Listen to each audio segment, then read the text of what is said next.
SSC CGL 2024 tier 2 के exam conduct हो चुके हैं।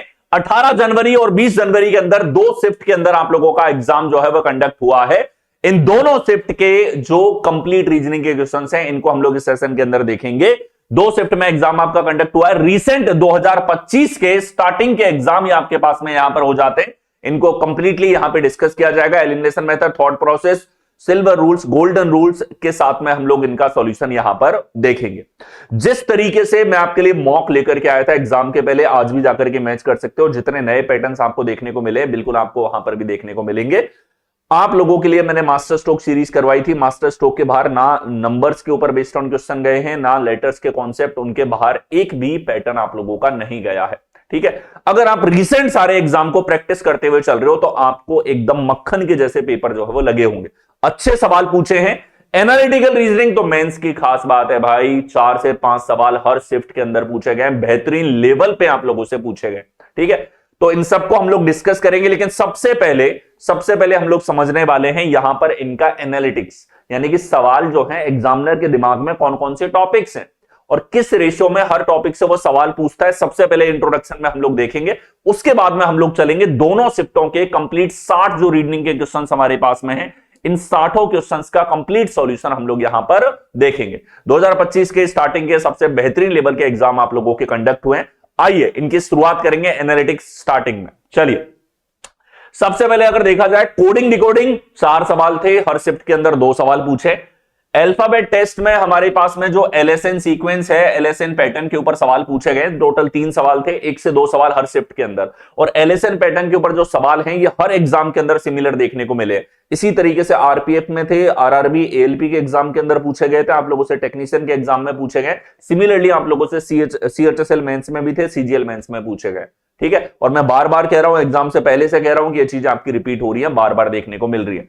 एनालॉजी की बात करें, 2 सवाल हैं, हर शिफ्ट के अंदर 1 सवाल था एनालॉजी का। क्लासिफिकेशन के 2 सवाल हैं, हर शिफ्ट के अंदर 1 सवाल है। 2 शिफ्ट टोटल थे आपके। जीके बेस्ड के ऊपर 2 सवाल है, बेहतरीन तरीके से इनको पूछा गया है, 1 सवाल हर शिफ्ट में है। नंबर सेट एनालॉजी के ऊपर 2 क्वेश्चन है, हर शिफ्ट के अंदर 1 सवाल है। 1 शिफ्ट में सेट पूछा, 1 में बेसिक एनालॉजी पूछी है। क्लासिफिकेशन के ऊपर 2 सवाल, हर शिफ्ट के अंदर 1 सवाल है, बेहतर लेवल का सवाल है। बेसिक वही लॉजिक्स हैं, मास्टर स्ट्रोक के बाहर एक पैटर्न नहीं है जिनसे आपको डर लगे। ठीक है, चलिए नंबर सीरीज 2 आपको मैंने यहां पर जो है टोटल क्वेश्चंस आए हैं, हर शिफ्ट के अंदर 1 सवाल है। न्यूमेरिकल ऑपरेशंस के 2 सवाल हैं, हर शिफ्ट के अंदर 1 सवाल आपके पास में हो जाता है। वेटेज की बात करें तो जिस तरह का वेटेज मैंने आपको बताया था, तो यहां आप देखोगे 3, 4, 5 से 6 क्वेश्चंस आप लोगों के यहां से हैं। ठीक है, अगर हम लोग बात करें, ठीक है, तो ये हमारे पास में टोटल हो जाएंगे फिर 6 क्वेश्चंस का वेटेज आपका यहां से रहा है। नंबर्स की बात की जाए यहां पे तो 1, 2, 3 और ये हमारे पास में 4 क्वेश्चंस आप लोगों के यहां से पूछे गए। बिल्कुल वही रेशियो जिस रेशियो मैंने आपको बताया था कि किस रेशियो में क्वेश्चंस पूछे जाते हैं। ठीक है, यहां से आप लोगों के 5 से 7 क्वेश्चन के बीच में होते हैं, यहां आप लोगों के 4 से 6 क्वेश्चन के बीच में होते हैं। नेक्स्ट देखो, ये जो वेटेज है, जो प्री में जो टॉपिक नहीं छुए जाते वो मेंस में पूछे जाते हैं। तो यहां आप देख लो कि सर यहाँ पे रैंकिंग टेस्ट जो है टोटल 1 ही सवाल था, 1 शिफ्ट में पूछा गया। ब्लड रिलेशन के टोटल 4 क्वेश्चन है, हर शिफ्ट के अंदर 2 सवाल है। डायरेक्शन एंड डिस्टेंस के 0 क्वेश्चन आप लोगों से पूछे गए। ठीक है, और यहां देखो टेस्ट ऑफ इनइक्वालिटी का टोटल 1 सवाल है, क्लॉक पे 0, कैलेंडर पे 0। तो ये प्रॉब्लम सॉल्विंग के जो बेसिक टॉपिक्स हैं हमारे पास में, इनसे अगर आप देखोगे, ठीक है, तो 1 और 2 हमारे पास में 4 क्वेश्चंस आप लोगों के यहां से पूछे, 3 क्वेश्चंस आप लोगों के इनमें से हैं बेसिक। और देखो जो सिटिंग अरेंजमेंट और पजल हमारे पास में हो जाता है, इनसे आपके टोटल 2 क्वेश्चन यहां पे पूछे गए।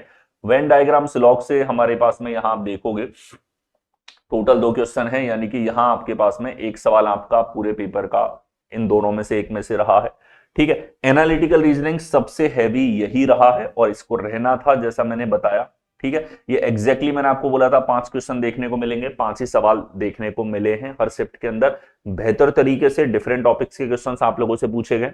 लॉजिकल ऑर्डर के 3 सवाल हैं, तो लॉजिकल के टोटल हमारे पास में यहां पर हो जाते हैं आपके 6 से 7 क्वेश्चन यहां पे हो जाते हैं। इसका वेटेज हैवी होना था। ठीक है, प्रॉब्लम सॉल्विंग और ये दोनों प्री में नहीं होते, मेंस में पूछे जाते हैं। आगे देखो नॉन वर्बल की बात की जाए तो ये 7 क्वेश्चन आपके यहां से पूछे गए। तो ये पूरा वेटेज है, सेक्शन वाइज अगर समझा जाए। अक्षरों से 5 सवाल हैं, तो नंबरों से 4 क्वेश्चन पूछे हैं, प्रॉब्लम सॉल्विंग से 3 है, सिटिंग अरेंजमेंट पजल से आपके 2 क्वेश्चन हैं, एक क्वेश्चन से लॉग वेन डायग्राम से हो गया, और यहाँ पे लॉजिकल के आपके 5 से 6 क्वेश्चन पूछे गए, 7 सवाल आपके नॉन वर्बल के हैं, डिफरेंट टॉपिक्स में से इस प्रकार से पूछे गए। ये था पूरा एनालिटिक्स जो आप लोगों ने यहां पर देखा। ठीक है, ये समझना जरूरी है कि एग्जामिनर का दिमाग कैसे काम कर रहा है, उसे पेपर बनाना है तो अलग अलग सेक्शन से वो कितने क्वेश्चंस पूछ रहा है ये जानना सबसे ज्यादा जरूरी होता है। ठीक है, इसके बाद में रीजनिंग अगर आपको 2025-26 के एग्जाम्स के लिए अच्छे लेवल पे तैयार करनी है तो ये बैच आप लोगों की हेल्प करेगा। रीजनिंग फाउंडेशन बैच, ये नया बैच है आप लोगों का, 24 फरवरी से ये बैच जो है ये स्टार्ट हो जाएगा। अभी आपके पास में टाइम है, इसमें एनरोल हो जाइए। वीओडी आपको साथ में मिलेगा, 24 फरवरी से आपका लाइव स्टार्ट होगा, और 2025 का पहला बैच है। बेहतरीन तरीके से बैच आप लोगों के लिए जो है रीजनिंग इसके अंदर आप लोगों की कवर होगी। ठीक है, ऑनगोइंग अभी 4.0 आपके पास बैच है जो अभी आधा फिनिश हुआ है, नेक्स्ट मंथ तक कंप्लीट हो जाएगा, और ये आपके पास में नया बैच है 24 फरवरी से आप लोगों का स्टार्ट हो जाएगा। क्या खास बात है, बेसिक से एडवांस लेवल पे आप कंप्लीट रीजनिंग सीखते हुए चलते हो, सभी एग्जाम के लिए उपयोगी है, एसएससी हो, रेलवे हो या आपके स्टेट लेवल एग्जाम है, सभी के लिए पर्याप्त बैच हो जाता है। साथ में वीओडी आपको एकदम फ्री इसके साथ में मिल जाता है। ठीक है, एकदम लेटेस्ट, और जिन मेथड्स के लिए, जिन कॉन्सेप्ट के लिए आप मुझे जानते हो, उसी तरह के कॉन्सेप्ट आपको यहां पर मिलेंगे। रीजनिंग को एक बार सॉलिड तरीके से बेहतरीन लेवल पे तैयार करने की आवश्यकता होती है। एक बार आप अच्छे से रीजनिंग को तैयार करोगे तो रीजनिंग में जितना टाइम बच सकता है उतना बाकी सब्जेक्ट में पॉसिबल नहीं है। यहां आप अपने टाइम को आधा कर सकते हो, जो ये 30 क्वेश्चन से इनके टाइम को 11, 12, 13 मिनट तक लेकर के आ सकते हो। 25 क्वेश्चन फॉर्मेट को 9 से 10 मिनट, 11 मिनट के अंदर सॉल्व कर सकते हो। ये तभी होगा जब आपके बेहतरीन thought process, elimination method, clear argument आपके पास में है। नेक्स्ट, ये रेलवे के लिए स्पेशल बैच हो जाता है। अगर रेलवे एस्पिरेंट हो, एसएससी एग्जाम से, इंग्लिश से आपको मतलब नहीं है, तो आप रेलवे स्पेसिफिक बैच से जुड़ सकते हो, जिसमें रेलवे के सभी एग्जाम, जिसमें आपके पास में एनटीपीसी का लेवल 2, 3, 4, 5, 6 है, आरपीएफ, एसआई कांस्टेबल के आपके पास एग्जाम है, आरआरबी, जेई है, आपके पास में एएलपी है, टेक्नीशियन है, इन सारे एग्जाम को कवर करने वाला बैच हमारे पास में हो जाता है। बेसिक से एडवांस है, जीरो से हीरो लेवल पे इसके अंदर आप लोगों को रीजनिंग जो है वो सीखने को मिलेगी। ठीक है, और इसमें भी रिकॉर्डेड बैच आपको साथ के साथ में अवेलेबल हो जाएगा। नेक्स्ट अगला देखें, ये रीजनिंग वीओडी बैच आपके पास में हो जाता है, सभी एग्जाम के लिए उपयोगी, कंप्लीटली रिकॉर्डेड बैच। ये आपको 2 मोड में अवेलेबल होगा, एक तरीके से 2 बैच आपको इसके अंदर मिलेंगे। जीरो से हीरो हमारा मोड है, जिसमें 150 प्लस क्लासेस आपको मिलेंगी। बेसिक से एडवांस आप चीजों को सीखते हुए चलोगे, कंप्लीट डिटेल में हर एक टॉपिक की क्लासेस है। इसके बाद में रिवीजन मोड हो जाता है, जिसको हम ओएसआर मोड कहते हैं, वन शॉट रिवीजन, यानी कि एक टॉपिक एक क्लास के रूप में 40 प्लस टॉपिक हैं जिनको कंप्लीट डिटेल में आप यहां पढ़ोगे, और इन्हीं टॉपिक्स को, इन्हीं क्वेश्चंस को, इन्हीं सब चीजों को आप रिवीजन मोड में यहां पर कवर कर पाओगे। तो इसमें 2 बैच हैं, एक रिवीजन मोड में जिसमें आप चीजें वही पढ़ते हो जो पहले पढ़ी है, ताकि आपने एक बार बैच को कर लिया, उससे प्रैक्टिस कर ली, कॉन्सेप्ट सीख ली, उसके बाद में रिवीजन मोड के थ्रू आप एग्जाम से पहले जस्ट आप उनको रिवाइज करते हुए चलेंगे। Balram sir reasoning mobile application पर आपके लिए अवेलेबल है। नेक्स्ट, ये हमारे पास में डिफरेंट बैचेस हैं, सीजीएल मेंस हो, सीएचएसएल मेंस हो, इन सबके बैच आपको बलराम से रीजनिंग वाले एप्लीकेशन पर अवेलेबल हो जाते हैं। ठीक है, ये सारे अपने पेड बैचेस हैं जिनसे जुड़ करके आप बलराम से रीजनिंग जो यूट्यूब चैनल है इसको भी सपोर्ट कर सकते हो। ठीक है, और अपनी प्रिपरेशन को भी अच्छे लेवल पे तैयार कर सकते हैं। इसके साथ ही बलराम से रीजनिंग मोबाइल एप्लीकेशन है, इसको आपको डाउनलोड जरूर कर लेना है, क्योंकि यहाँ पे आप लोगों के लिए फ्री कंटेंट भी बहुत सारा है। यूट्यूब पीडीएफ आपके लिए यहां पर अवेलेबल हो जाती है, फ्री पीडीएफ आपको यहां पर मिलेंगी। इसके अलावा फ्री वीकली क्विजेस भी आपके लिए अवेलेबल हैं, फ्री टेस्ट सीरीज भी यहां पे आपको मिलेगी। ठीक है, पेड बैचेस से आप जुड़ना चाहते हो, ये आपको यहां पर अवेलेबल हो जाते हैं। तो ये सब आपको बलराम से रीजनिंग वाले एप्लीकेशन पर मिलेगा, गूगल प्ले स्टोर से इसको डाउनलोड करना है आपको। ठीक है, 5 स्टार रेटिंग इसको जरूर दो, बहुत मेहनत होती है आप लोगों के लिए यहां पर। चलिए, ये आप देखो यहां पर, जैसे आप फ्री यूट्यूब पीडीएफ पे क्लिक करोगे तो यूट्यूब पीडीएफ आपको इस तरीके से ऑर्गेनाइज्ड मैनर में, जितने भी आपके लिए बलराम से रीजनिंग वाले एप्लीकेशन पे मास्टर वीडियोस अवेलेबल हैं, उन सबके पीडीएफ आपको यहां पर मिलेंगे। इसके साथ ही फ्री कोर्सेज पे आप जाते हो तो अरेंज तरीके से हर एक एग्जाम के लिए जितनी भी प्रैक्टिस आपके लिए अवेलेबल है, ऑर्गेनाइज तरीके से यहां पर आपको मिलेगी। नेक्स्ट, ये हमारे पास में टेलीग्राम चैनल है, टेलीग्राम पे आपके लिए फ्री पीडीएफ्स अवेलेबल हैं। जो भी पीडीएफ्स आपको मिलती हैं वो यहां पर टेलीग्राम पे भी आपको अवेलेबल होंगी। नोटिफिकेशंस हैं या कोई भी नई क्लास आपके लिए आने वाली है, उन सब के लिए आपको टेलीग्राम चैनल जो है इससे भी जुड़ जाना है। इसके साथ ही चैनल को सब्सक्राइब कर लो, क्योंकि आपके हर एक एग्जाम का बेहतरीन लेवल का कंटेंट मैं आपके लिए यहां पर लेकर के आता हूं।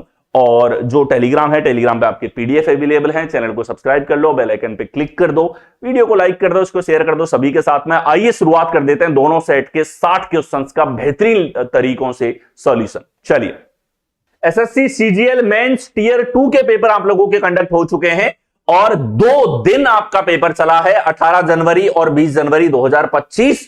तो 18 जनवरी 2025 जो है पेपर 1 जो आपका होता है, टीयर 2 के अंदर आप लोगों के 2 पेपर होते हैं मेनली, जिनके मार्क्स आपके कैलकुलेट होते हैं।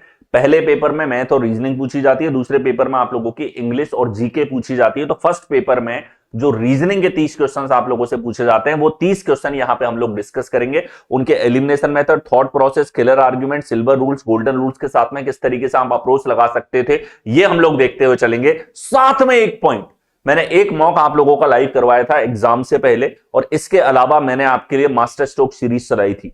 मास्टर स्ट्रोक सीरीज से एक पैटर्न बाहर नहीं गया, इस चीज को जाके मैच कर लेना मास्टर स्ट्रोक सीरीज के अंदर भी और मॉक्स के अंदर भी, कि जिस तरह के मॉक करवाए थे, जैसे नए पैटर्न्स वहां पे आपको बताए थे, उसी तरह के पैटर्न एग्जाम के अंदर आप लोगों से पूछे गए हैं। ठीक है, तो यहां हमारे पास में 18 जनवरी 2025 का ही पेपर हो जाता है। इसकी कंप्लीट रीजनिंग हम लोग देखेंगे, उससे पहले सेशन को लाइक एंड शेयर कर दो। ठीक है, आइए शुरुआत करते हैं।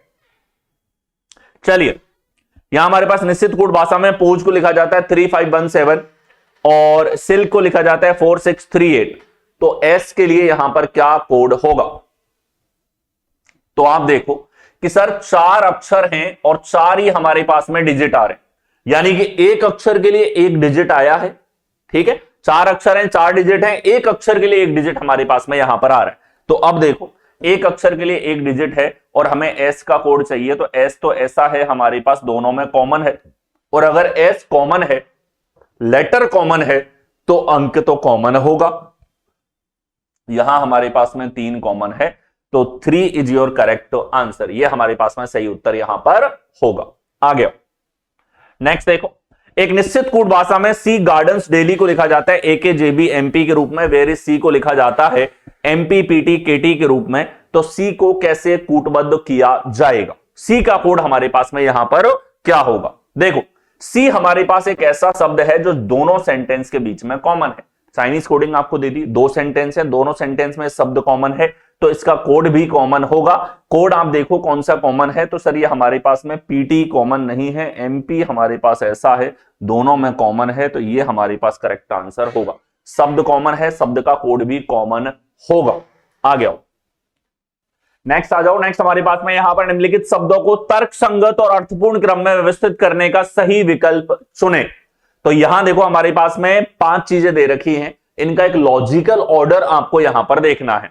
ठीक है, डिजाइन है, टेस्ट है, कंसेप्चुलाइज है, डेवलप है, इंप्लीमेंट है, अलग अलग स्टेप्स है। जैसे कोई भी चीज डिजाइन की जाती है, बनाई जाती है, तो उसके अंदर डिफरेंट स्टेप हमारे पास में होते हैं, वही स्टेप आपको यहां पर दिए हुए हैं। तो ध्यान से देखिएगा, सबसे पहले कोई भी चीज या वस्तु हमारे पास में है, कोई भी जैसे कार बनानी है, कोई टॉयज बनाना है, कोई नया आइटम आपको बनाना है, तो सबसे पहले आप उसको कंसेप्चुलाइज करते हो, उसका कॉन्सेप्ट पूरा तैयार करते हो, कैसे वो काम करेगा, कैसे वो चलेगा, क्या चीज उसका फंक्शन होगी, क्या चीज किस तरीके से वो दिखने में होगी, कैसा उसका आकार होगा, ये सारी चीजें होंगी, कंसेप्चुलाइज होगा। उसके बाद में उसका पर्टिकुलर डिजाइन फाइनल करोगे। जैसे पहले तो आपने क्या कि कार बनाएंगे, 4 पहियों से चलेगी, उसके अंदर 4 सीटें होंगी, आदमी बैठ के चला पाएगा, आगे शीशा होगा, 4 गेट उसके अंदर होंगे, इस तरीके से हम लोग उसको तैयार करेंगे। इलेक्ट्रिक वो कार होनी चाहिए, ये कंसेप्चुलाइज किया। फिर दूसरा उसका आप डिजाइन बनाना है, डिजाइन उसके बाद नेक्स्ट होगा। डिजाइन बनाने के बाद में उसको यहां पे जो है 3 के बाद 1, अच्छा 3 के बाद 1 2 विकल्पों में है। इसके बाद में हम लोग देखें तो नेक्स्ट होगा यहां पे डेवलप करेंगे उसको, उस चीज को डेवलप किया जाएगा, उस चीज को बनाया जाएगा, जो उसका मॉडल बना लिया। फिर उसको टेस्ट करेंगे, टेस्ट कर करके चेक करेंगे कि जैसा हम बनाना चाह रहे हैं उस तरीके से बनी या नहीं बनी। और लास्ट में इस प्लान को किया जाएगा इंप्लीमेंट। ठीक है, तो ये हमारे पास में ऑर्डर होता है, कौन से विकल्प में है? बी विकल्प में आपको दिया हुआ है। लॉजिकल एंड मीनिंगफुल ऑर्डर पे सवाल पूछा गया, आप लोगों के ऐसे सवाल CHSL मेंस के अंदर भी आए थे। प्री के एग्जाम हो, SSC के एग्जाम हो, रेलवे के एग्जाम हो, सभी एग्जाम्स के अंदर आप लोगों से पूछा जाता है। नेक्स्ट आ जाओ, अगला देखो, रिकॉग्नाइज शब्द के पहले, तीसरे, छठे और 7वें अक्षर का उपयोग करके कितने अर्थपूर्ण अंग्रेजी शब्द बनाए जा सकते हैं? ठीक है, तो वॉकेब के ऊपर एक सवाल आप लोगों का हर एक पेपर में पूछा गया। आपके 2022, 23 और 24 के एग्जाम्स उठा के देख लो, एक ऐसा सवाल जरूर आता है। CGL मेंस में भी, CHSL मेंस के अंदर भी आप लोगों से पूछा जाता है। अब देखो, यहां हमारे पास में देखें, पहला है R, तीसरा है C हमारे पास में, छठा है 4 5 6, छठा है N हमारे पास में, 7वां है I हमारे पास में। तो 4 अक्षर हैं R, C, N और I। कितने अर्थपूर्ण अंग्रेजी अक्षर इससे बन सकते हैं? RCNI तो नहीं, R से INC भी नहीं बनेगा, RNIC भी नहीं बनेगा, RNCI भी नहीं बनेगा, RCIN भी नहीं बनेगा, और हमारे पास में 2 बार N हो गया, RICN, ये भी गलत है, RCIN ये भी ये तो हमारे पास नहीं बनेगा। सिनर, CNIR नहीं, क्रिन नहीं, निरिक नहीं, रिकन, एक भी सार्थक शब्द नहीं बन रहा है, ये तो अटपटे शब्द है। R, N और C और एक ही वोवल हमारे पास में, इनसे एक भी सार्थक शब्द हमारे पास में नहीं बनेगा। आप देखो 4 ही अक्षर हैं तो कितने कॉम्बिनेशन हो सकते हैं? 4 फैक्टोरियल हो सकते हैं। ठीक है, कुछ जो आपको लग रहे हैं उनको लिख के आप ट्राई कर सकते हो, जो पॉसिबल सिनारियो लग रहा है ऐसे लिख लेते हो ना आप, जैसे 8-10 अक्षर आपने तुरंत लिख लिए 8-10 सेकंड में, तो उसके बाद आइडिया हो जाता है कि कितने पॉसिबल सिनारियो और बन सकते हैं। ठीक है, बाकी हमेशा इनमें एक डर बना रहता है अगर आपकी वोकैब अच्छी नहीं है तो। नेक्स्ट हो, अगला देखो, संख्या 523861 के प्रत्येक अंक को बढ़ते हुए क्रम में व्यवस्थित किया गया है, मूल संख्या के मुकाबले कितने अंकों की स्थिति अपरिवर्तित तो रहेगी? तो ये कह रहा है कि हमारे पास में एक संख्या है 523861 हमारे पास में यहां पर है। तो अब देखो, प्रत्येक अंक को बढ़ते हुए क्रम में व्यवस्थित किया गया है, बढ़ते हुए क्रम में व्यवस्थित करो तो ये हमारे पास 1 2 3 4 5 6 8, ये बढ़ते हुए क्रम में व्यवस्थित किया आरोही क्रम में। अब ये कह रहा है कितने अंकों की स्थिति अपरिवर्तित है, चेक करो। 5 की जगह 1 बदल गया, 2 की जगह 2 समान है, 3 की जगह 3 समान है, 8 की जगह 4 है, 6 की जगह 5 है, 4 की जगह 6 है, 1 की जगह 8 है। तो 2 हमारे पास यहां पर है, कौन से विकल्प में है? सी विकल्प में आपको दिया हुआ है, सी यहां पर करेक्ट आंसर होगा। नेक्स्ट हो, अगला देखो, निम्नलिखित अक्षर समूहों में से कौन सा हैशटैग और परसेंटेज को प्रतिस्थापित करना चाहिए ताकि बाएं और दाएं पक्ष के बीच का पैटर्न का संबंध समान? ठीक है, चलिए, यहां हैशटैग से आ रहा है XAF और SVA से आ रहा है हमारे पास में परसेंटेज, इनके बीच में आपको रिलेशन जो है वो यहां पे चेक करना है। हैशटैग से आ रहा है XAF और SVA से आ रहा है परसेंटेज, दोनों गायब है, ये नए पैटर्न में से एक है हमारे पास में और रिसेंट सारे एग्जाम में आया। ठीक है, CGL मेंस के एग्जाम से पहले आप लोगों का RPF का, RRB JE का, इसके अलावा आप लोगों का RPF का SI का पेपर था, ALP का पेपर है, टेक्नीशियन का पेपर है। ठीक है, जितने भी एग्जाम हुए हैं या CHSL मेंस का पेपर था, सबके अंदर ये पैटर्न पूछा गया। तो रीसेंट एग्जाम को फॉलो करते हो और इवन जो मॉक मैंने आपको करवाया एग्जाम के पहले, उसके अंदर भी इस तरह के सवाल थे। ठीक है, अप्रोच क्या होनी चाहिए इन क्वेश्चंस के अंदर? तो देखो, हैशटैग से X आ रहा है तो B से X देखोगे -4 है, S से O में -4 है, B से A आ रहा है -1 है, B से R आ रहा है -4 है, ये तो नहीं होगा। ठीक है, इधर देखो, B से X था -4 है, E से A -4 है, J से F -4 है, S से O -4 है, V से R -4 है, A से P -4 नहीं है, P में गड़बड़ कर दी, बाकी सब समान था। तो B E J ये समान है, O R W तो A से W -4 है, बिल्कुल सही है, डी विकल्प हमारे पास में यहां पे करेक्ट आंसर होगा। ठीक है, डी यहां पे करेक्ट आंसर होगा। क्या लॉजिक लगा है? लॉजिक बहुत साधारण सा है, पहले से पहले का लॉजिक है, इस तरीके से हमारे पास में रिलेशन यहां पर आया है, ऐसा एक पैटर्न हमारे पास में यहां पर फॉलो हुआ है। नेक्स्ट हो, अगला देखो, निम्नलिखित में से कौन सा शब्द उस युग्म का हिस्सा नहीं है जो समान संबंध साझा करते हैं? आप लोगों की जो सोशल इंटेलिजेंस है, जनरल नॉलेज है, उसके ऊपर बेस्ड ऑन सवाल यहां पे पूछा गया, क्लासिफिकेशन के रूप में पूछ लिया। टेंपल, प्रे, थिएटर, ये तो क्या रिलेशन है टेंपल और प्रे में? भाई मंदिर जाते हो प्रार्थना करने के लिए, ये रिलेशन है सीधा सीधा। भाई वहां जाने का पर्पज क्या है, मकसद क्या है? प्रे करना है। थिएटर में क्या जाने का पर्पज क्या है? ठीक है, बैठने सोने तो जाते नहीं, मूवी देखने जाते हैं। पार्क में स्विम करने नहीं, स्विम करने के लिए तो आप स्विमिंग पूल में जाओगे बाबू, रेस्टोरेंट में डिनर करने के लिए। तो बाकी तीनों में रिलेशन है कि पहली एक जगह है जहां पे जो पर्पस है जाने का वो मेंशन कर रखा है रिलेशन के रूप में। नेक्स्ट हो, अगला देखो, निम्नलिखित शब्दों को तर्कसंगत और अर्थपूर्ण क्रम में व्यवस्थित करने का सही विकल्प चुने। लॉजिकल ऑर्डर में इनको व्यवस्थित करना है। चलिए देखें, delivery, finished paper, dry, pulp और प्रेस। ठीक है। फिनिश्ड पेपर यानी कि पेपर बनाना भी अपनी तरीके से पेड़ का पल्प जो है उसको लेकर के ड्राई करके पेपर बनाया जाता है, उसको डिलीवर किया जाता है। उन स्टेप के ऊपर यह सवाल आप लोगों से पूछा गया है। ठीक है, तो सबसे पहले पेपर का पेड़ का पल्प कलेक्ट होता है, पेड़ों से बनता है आपका पेपर, वो पन्ना जिसमें आप लिखते हो। ठीक है, पल्प कलेक्ट होता है सबसे पहले। पल्प के बाद में इधर देखा जाए तो इसमें हमारे पास में प्रेस या डिलीवरी, पल्प को प्रेस किया जाता है, प्रेस करने के बाद सुखाया जाता है, सुखाने के बाद में इसको फिनिश्ड पेपर किया जाता है, पेपर तैयार हो गया, उसके बाद उसकी डिलीवरी की जाती है। कौन से विकल्प में है, यह हमें दे रखा है ए विकल्प के अंदर। यही क्रम होता है हमारे पास में। जो हमारे पास में पल्प है उसको प्रेस करो, प्रेस करने के बाद उसको सुखाओ, सुखाने के बाद पेपर को फिनिश करो, और फिनिश करने के बाद में उसकी डिलीवरी।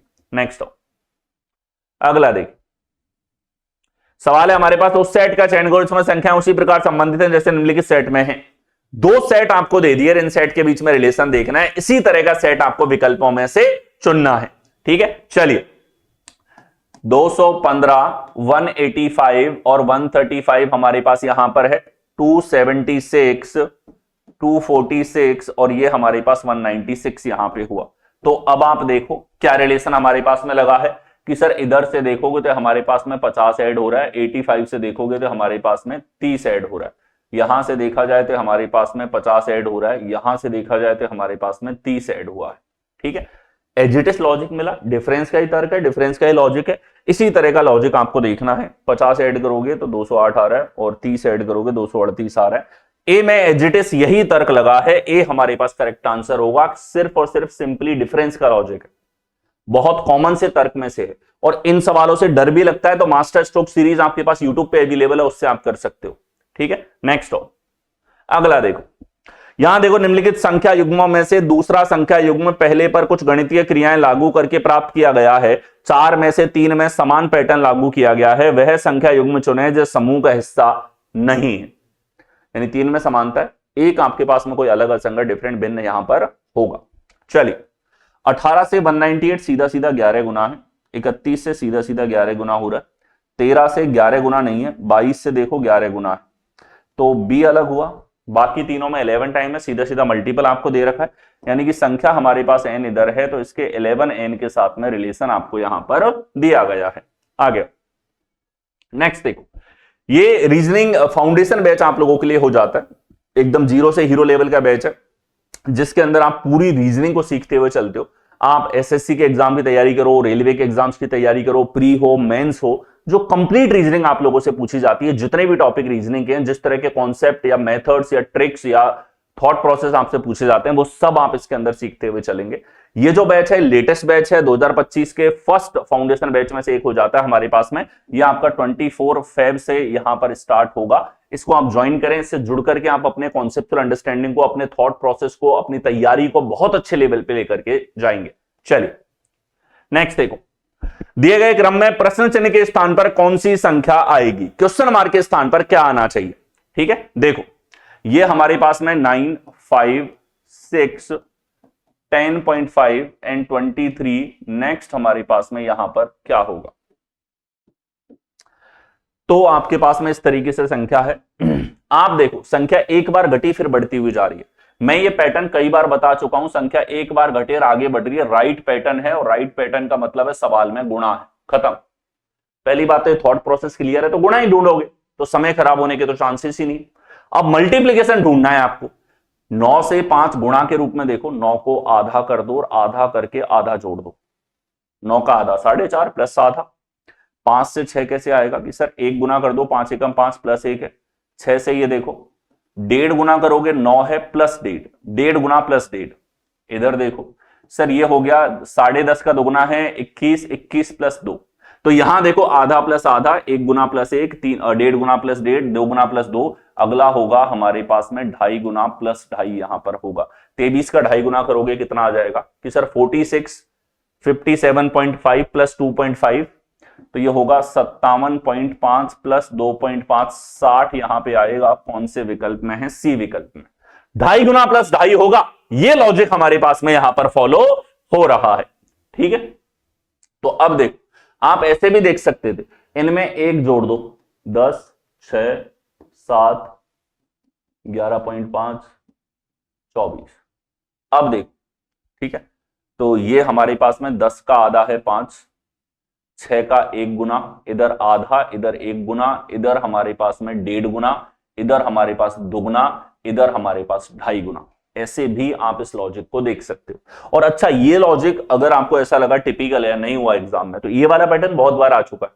ये उनसे ही नहीं होगा जो प्रीवियस ईयर सॉल्व नहीं करते, जिनको पता ही नहीं है एग्जाम में किस तरह के सवाल आ रहे हैं, किस तरह के पैटर्न्स पूछे जा रहे हैं। ठीक है, बहुत बार करवा चुका हूं मैं। आज भी जाकर के चेक करोगे अपने मास्टर स्ट्रोक सीरीज जो आपको एकदम रिवीजन मोड के करवा रखे, उनके अंदर भी ये पैटर्न्स है। ठीक है, आगे अगला देखो, ए का अर्थ है भाग, बी का अर्थ है गुणा, सी का अर्थ है प्लस, डी का अर्थ है माइनस। तो निम्नलिखित समीकरण में प्रश्न चिन्ह के स्थान पर क्या आएगा, क्वेश्चन मार्क के स्थान पर क्या आना चाहिए। तो सारे चिन्ह बदलने हैं, उसके बाद में आपको मान ज्ञात करना है। ठीक है, सारे चिन्ह बदल के मान आपको यहां पर ज्ञात करना है। तो मैं यहीं चेंज कर देता हूं, स्पेस थोड़ा कम है, आपको पूरी इक्वेशन लिखनी पड़ेगी चिन्ह बदल के।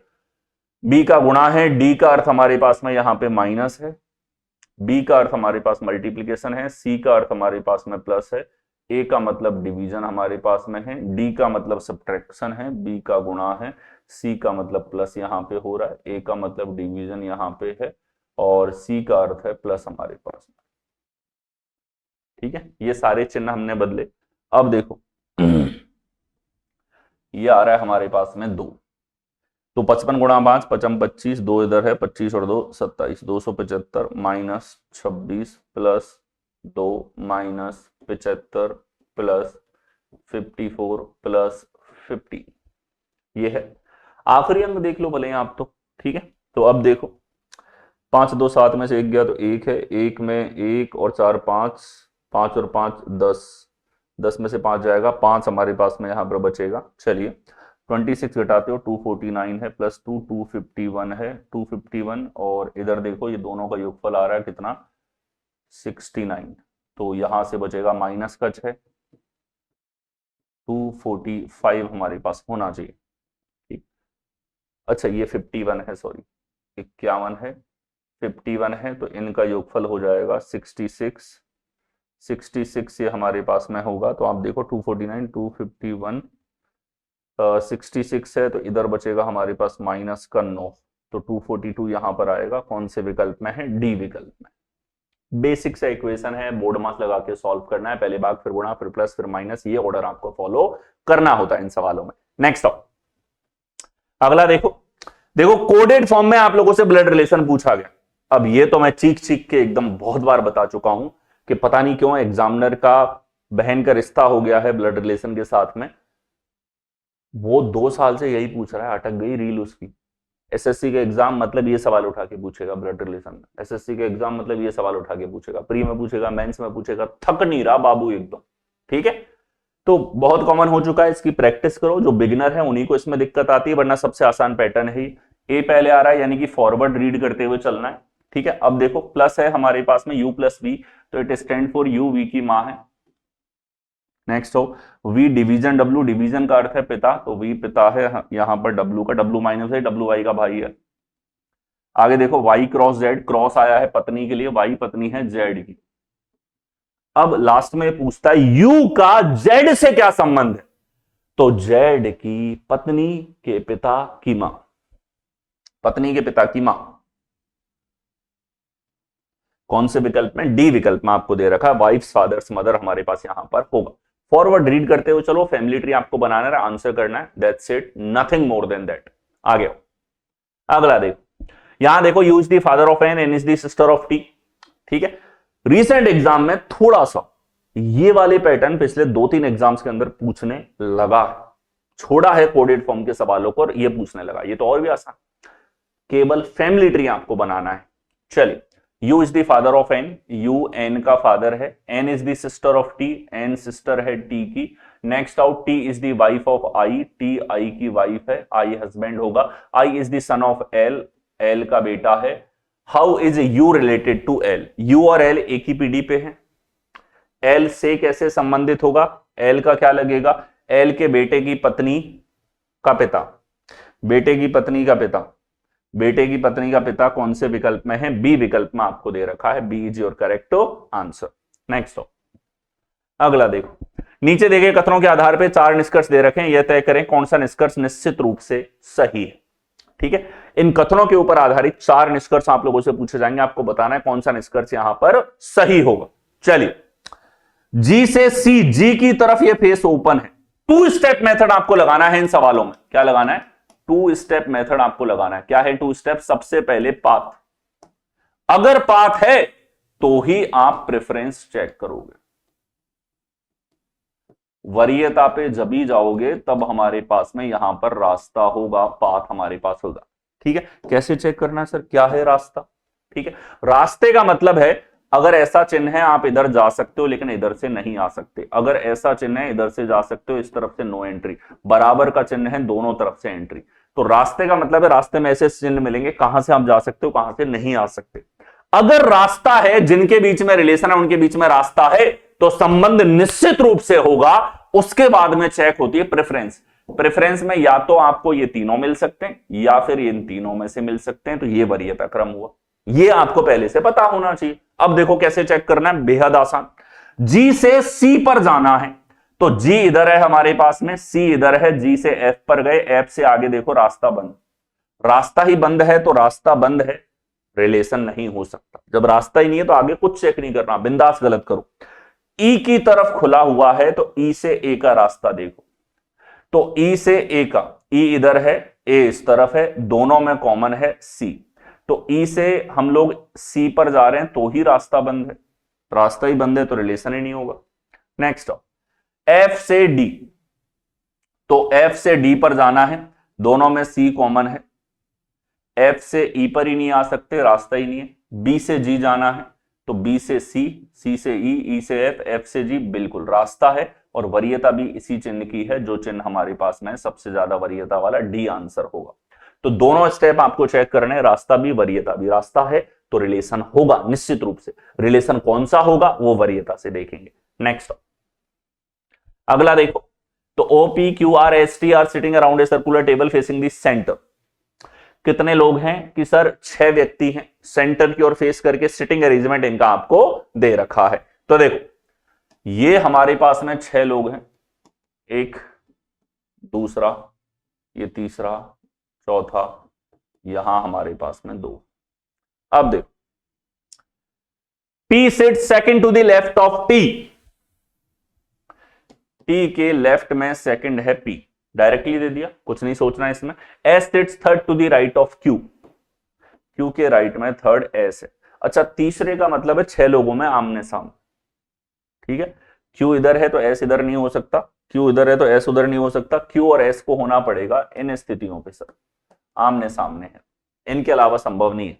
Next, Q is not immediate neighbour of P, Q P का नेबर नहीं है तो अब S आ गया यहां पे, Q यहां नहीं हो सकता तो फिर अब Q को इधर होना पड़ेगा, S को इधर। Next, O sit second to the right of S, S के राइट में सेकंड है, S के राइट में सेकंड, O हमारे पास यहां पर हुआ। Which of the following represent the position of O with respect to R, R बचा है, R इधर आएगा, तो O की स्थिति R के संदर्भ में कौन सी है? R के संदर्भ में बाई तरफ दूसरा है और दाई तरफ से चौथा है, ठीक है। बाई और दूसरा, बाई और दूसरे स्थान पर है, कौन से विकल्प में है? बी विकल्प में आपको दे रखा, बेसिक सा सवाल, ठीक है। नेक्स्ट, अगला देखो, P Q R S T U V में से प्रत्येक का सप्ताह के विभिन्न दिनों में परीक्षा है जो सोमवार से रविवार तक क्रमबद्ध है, ठीक है। यानी कि मंडे को स्टार्ट होती है और कहां तक जाती है, यह हमारे पास में संडे तक आती है, इस तरीके से क्रमबद्ध परीक्षा है, ठीक है। अलग अलग दिनों के ऊपर बेस्ड ऑन पजल है, ये रेलवे की भी फेवरेट है, रिसेंट एग्जाम में भी बहुत ज्यादा पूछी गई है, एसएससी में भी हमेशा से पूछी जाती है, इस तरह की पजल हो जाती है। अब देखो, starting from Monday, Tuesday, Wednesday, Thursday, Friday, Saturday, Sunday, अंग्रेजी माध्यम के हिंदी माध्यम लिखना ऐसे ही है जैसा कैलेंडर में दिखता है। अब देखो, क्यों की परीक्षा शनिवार को है, तो ये लो बाबू, क्यू की परीक्षा शनिवार को, कुछ सोचना ही नहीं है। एस और क्यू के बीच में केवल 2 लोगों की परीक्षा है, क्यू की इधर है तो 2 लोगों की, एस की इधर हो जाएगी, तभी 2 की परीक्षा है इनके बीच में। आर की परीक्षा एस से पहले लेकिन पी के बाद, आर की परीक्षा एस के पहले है लेकिन पी के बाद में है, तो ये तीनों आ गए। यू की परीक्षा टी के तुरंत बाद, यू की परीक्षा टी के तुरंत बाद है, तो ये लो दोनों आ गए यहां पर। एक व्यक्ति रह गया केवल, कौन सा है कि सर ये हमारे पास में वी होगा, वी आएगा इस जगह पे, सारे लोग बैठ गए। वी की परीक्षा किस दिन है? वी की परीक्षा संडे को है, इसके लिए कोई छुट्टी नहीं, संडे को भी जाकर के एग्जाम देगा। ठीक है, तो इस तरीके से आपको करना है, पहले निश्चित जानकारी रखोगे और धीरे धीरे अनिश्चित जानकारी आप लोगों की मर्ज होती हुई चलेगी और व्यवस्था कंप्लीट यहां पर होगी। आ गया, नेक्स्ट आ जाओ। यहां देखो हमसे पूछा गया, यहां पे स्टेटमेंट है, इसके बाद में कंक्लूजन आपको दे रखे हैं, यहां पे न्याय निगमन के ऊपर सवाल पूछा गया। ठीक है, देखो हर बार मेंस के पेपर में एक सवाल तो इसने न्याय निगमन का जरूर पूछा है आप लोगों से। चलिए देखें, यहां दे रखा है एस से सीप है, सी से काउज है, सी से काउज है, एच से हॉर्सेस है, एच से हॉर्सेस है, जे से जयकाल है, जे से जयकाल है, सी से काउज है, एच से हॉर्स और एस से सीप। पहले अक्षर से दर्शा दो, भले अंग्रेजी माध्यमों के हिंदी माध्यमों, समय बचाने के लिए छोटी छोटी चीजें आपका बहुत टाइम सेव करती है। वेन आरेख बनाओ, ऑल एस आर सी, पूरा एस हमारे पास में सी में है, और सम सी आर एच, कुछ सी एच है, और ऑल एच आर जे, पूरा एच हमारे पास में जे में है। देखो ध्यान से, आपको किलर आर्गुमेंट देखना मैं सिखाता हूं, ऐसे किलर आर्गुमेंट जो आपको बहुत ज्यादा स्पीड आपकी बढ़ाएंगे। ठीक है, किलर आर्गुमेंट पे अलग से सेशन भी मैंने डाल रखा है आपके लिए। ध्यान से देखो, ये वाला जो क्षेत्र है ना हमारे पास में कि सर ये 3 में है, एच में भी है, जे में भी है, सी में भी है, तो हम कह सकते हैं किलर आर्गुमेंट हमारे पास में यहां पर होगा। किलर आर्गुमेंट है कि इन तीनों के बीच में कुछ वाले सम के सारे संबंध सही होंगे। All relations of some will be true. ठीक है, सम के सारे संबंध सही होंगे इन तीनों के बीच में। देखो ये पूछता है जे और सी के बीच में, तो जे और सी के बीच में कुछ का संबंध बिल्कुल सही होगा। एच और एस के बीच में, एच एस तो इधर है, एच इधर है। ठीक है, अगर निश्चित रिलेशन है, डेफिनेट रिलेशन है और यहां गलत दिख रहा है तो आप तुरंत गलत कर दो। ठीक है, बाकी इन तीनों के बीच में 6 संबंध बन सकते हैं, 6 के 6 हमारे पास में सही होंगे। अब देखो, ओनली फर्स्ट हमारे पास में फॉलो करेगा, केवल फर्स्ट यहां पर फॉलो करता है। आगे नेक्स्ट देखो, सर एक्स के कई लोगों ने इस महीने 2 बिजली बिल प्राप्त करने की शिकायत की है। कथन आपको दे रखा है, यहां पे स्टेटमेंट आपके पास में दे रखा है, and after the statement there are 3 possible effects. Given below is a statement cause followed by possible effect numbered first, second, third. Read the cause carefully and decide which of the 3 can be possible effect.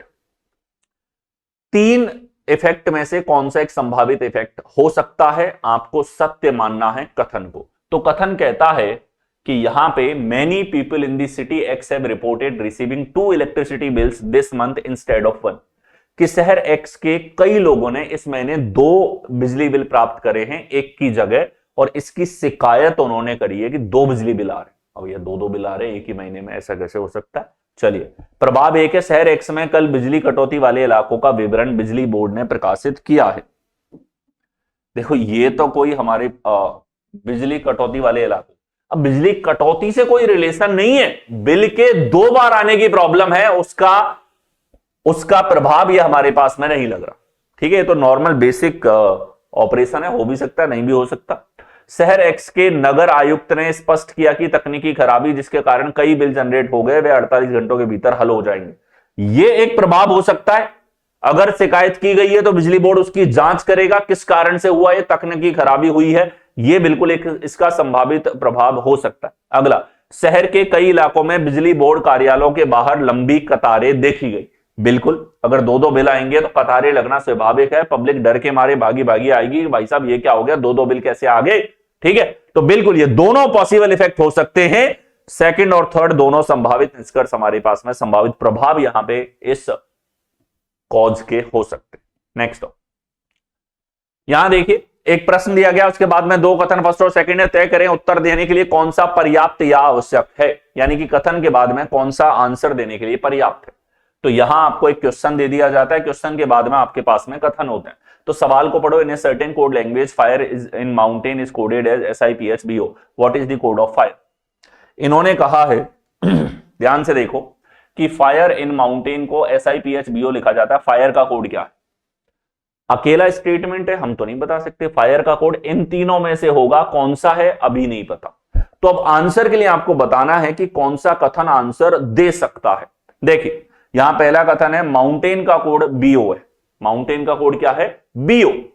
Mountain का code अगर BO होगा तब भी हमारे पास fire का code, इन दोनों में से कोई एक बचेगा, ये आंसर नहीं दे सकता। अगला, आइस एंड फायर का कोड SIYUCA है। आइस एंड फायर का कोड, देखो फायर का कोड चाहिए तो दूसरे वाले से हम देख सकते हैं, फायर यहां पे है, फायर यहां पे है, दोनों में कॉमन है, फायर का कोड भी कॉमन होगा, SI हमारे पास में यहां पर दोनों में कॉमन होगा, ये आपको दे रखा है। यानी कि सेकंड वाले से आंसर निकलेगा, दूसरा आंसर देने के लिए पर्याप्त है। ठीक है, पहला आंसर देने के लिए पर्याप्त नहीं। अब अगर दोनों में से एक भी सही हो जाए तो फिर मिलकर सॉल्व करने वाला तो देखना ही नहीं है हमको, तो ओनली सेकंड, केवल कथन सेकंड उत्तर दिया जा सकता है, कथन एक से नहीं, बी हमारे पास करेक्ट आंसर होगा। नेक्स्ट, ये हमारे पास में स्पेशल फाउंडेशन बैच हो जाता है रेलवे के लिए। अगर हम रेलवे एग्जाम्स के एक्सपीरियंट है तो ये बैच रेलवे के सभी एग्जाम्स को टारगेट करते हुए डिजाइन किया गया, जिसमें एनटीपीसी के लेवल 2, 3, 4, 5 है, ग्रुप डी का एग्जाम हो या हमारे पास एएलपी है, टेक्नीशियन है, आरपीएफ एसआई कांस्टेबल के पेपर है, आरआरबी जेई का एग्जाम आपके पास में हो जाता है, इन सबको कवर करने वाला ये हमारे पास में बैच रहेगा, जिसमें कंप्लीट सारे रेलवे के एग्जाम्स कवर होंगे। लेटेस्ट 2025-26 के अकॉर्डिंग इसके अंदर आपकी क्लासेस होने वाली हैं, और ये वीओडी बैच इसके साथ में आपको मिल जाता है, एकदम लेटेस्ट एंड अपडेटेड कंटेंट आपको इसमें मिलेगा, बलराम से रीजनिंग वाले एप्लीकेशन पर ये आपके लिए अवेलेबल है। नेक्स्ट सवाल है हमारे पास में, कथन, कथन के बाद में आपको निष्कर्ष दे रखे हैं।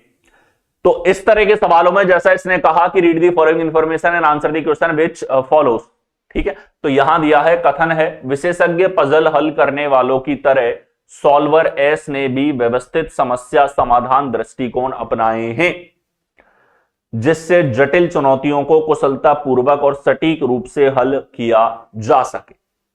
ठीक है, क्या दे रखा है यहां पे, विशेषज्ञ पजल हल करने वालों की तरह सॉल्वर एस ने भी व्यवस्थित समस्या समाधान दृष्टिकोण अपनाए हैं। ठीक है, विशेषज्ञ पजल हल करने वालों की तरह सॉल्वर एस ने भी व्यवस्थित समस्या समाधान दृष्टिकोण, इंग्लिश में हाउ थोड़ा, तो इसने बोला है कि similar to expert puzzle solvers employ systematic problem solving approaches ensuring efficient and accurate resolution to complex problems। अब देखो निष्कर्ष, सॉल्वर एस की दक्षता, सटीकता और उनके व्यवस्थित समस्या समाधान तरीकों का परिणाम हो सकती। बिल्कुल, जब उसने व्यवस्थित तरीके अपनाए हैं, एक्यूरेट आंसर लाया है, तो बिल्कुल उसका परिणाम हो सकती है। ये सीधा सीधा निष्कर्ष निकाला जा सकता है, इसी के अंदर नहीं थे हमारे पास डायरेक्टली। अगला, सॉल्वर एस ने विशेषज्ञ पजल हल करने वालों की तरह व्यवस्थित समस्या समाधान दृष्टिकोण अपनाए हैं। ठीक है, समस्या अपनाए हैं सॉल्वर एस ने भी, तो ये तो बोला है डायरेक्टली कि विशेषज्ञ पल हल करने के लिए व्यवस्थित समस्या समाधान दृष्टिकोण अपनाए, ये तो डायरेक्टली आपको दे रखा है यहाँ पे, यानी कि दोनों के दोनों यहाँ पे निष्कर्षित किए जा सकते हैं। आगे यहां देखो, एक कथन दिया गया, इसके बाद में दो तर्क फर्स्ट और सेकंड दिए गए हैं, पढ़ें, सही विकल्प का चयन करें। तो कथन है हमारे पास में, हाइड्रो इलेक्ट्रिसिटी अन्य प्रकार की ऊर्जा उत्पादन के मुकाबले अधिक स्वच्छ और हरित ऊर्जा है। ठीक है, तो हाइड्रो इलेक्ट्रिसिटी अन्य प्रकार की ऊर्जा उत्पादन के मुकाबले अधिक स्वच्छ और हरित ऊर्जा है। यहां तर्क है हमारे पास में, हाइड्रो इलेक्ट्रिक संयंत्रों से CO2 उत्सर्जन लगभग शून्य होता है। ठीक है, हाइड्रो इलेक्ट्रिक संयंत्रों से CO2 उत्सर्जन लगभग शून्य होता है। तो हाइड्रो इलेक्ट्रिसिटी अन्य प्रकार की ऊर्जा उत्पादन के मुकाबले अधिक स्वच्छ और हरित ऊर्जा है, कथन दे दिया, तो इसको आपको 100% ट्रू मानना है। ठीक है, what it says, it states hydroelectricity is a cleaner and greener energy than other form of the power generation।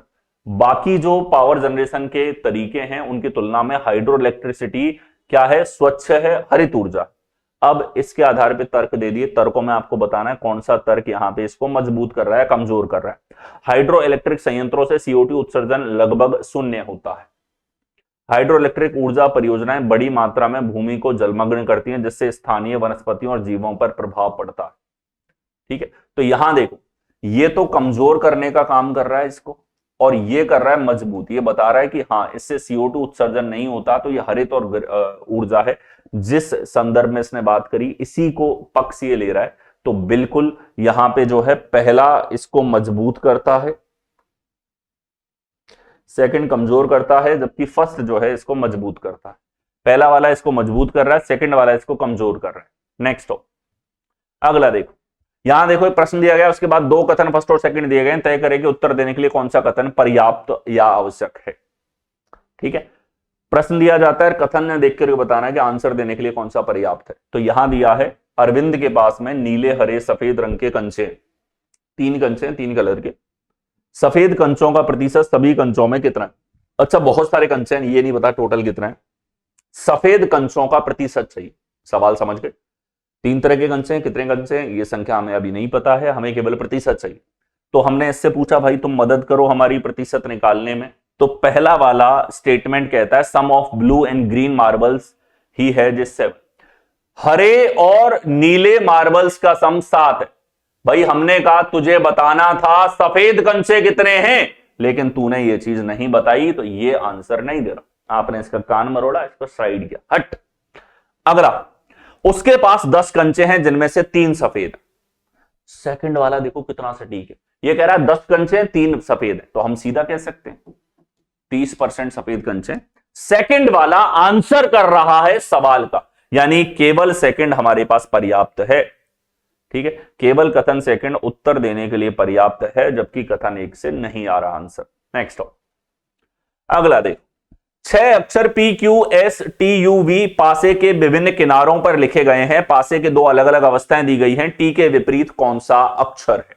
ठीक है, तो यहां देखो 6 यहां पे फेसेस आपको शो कर दिए। हमसे पूछा है टी का अपोजिट क्या होगा, डाइस के ऊपर सवाल पूछ लिया आपसे। दोनों स्थितियों को देखा जाए तो सर यहां टी ऐसा है, टी दोनों में कॉमन है।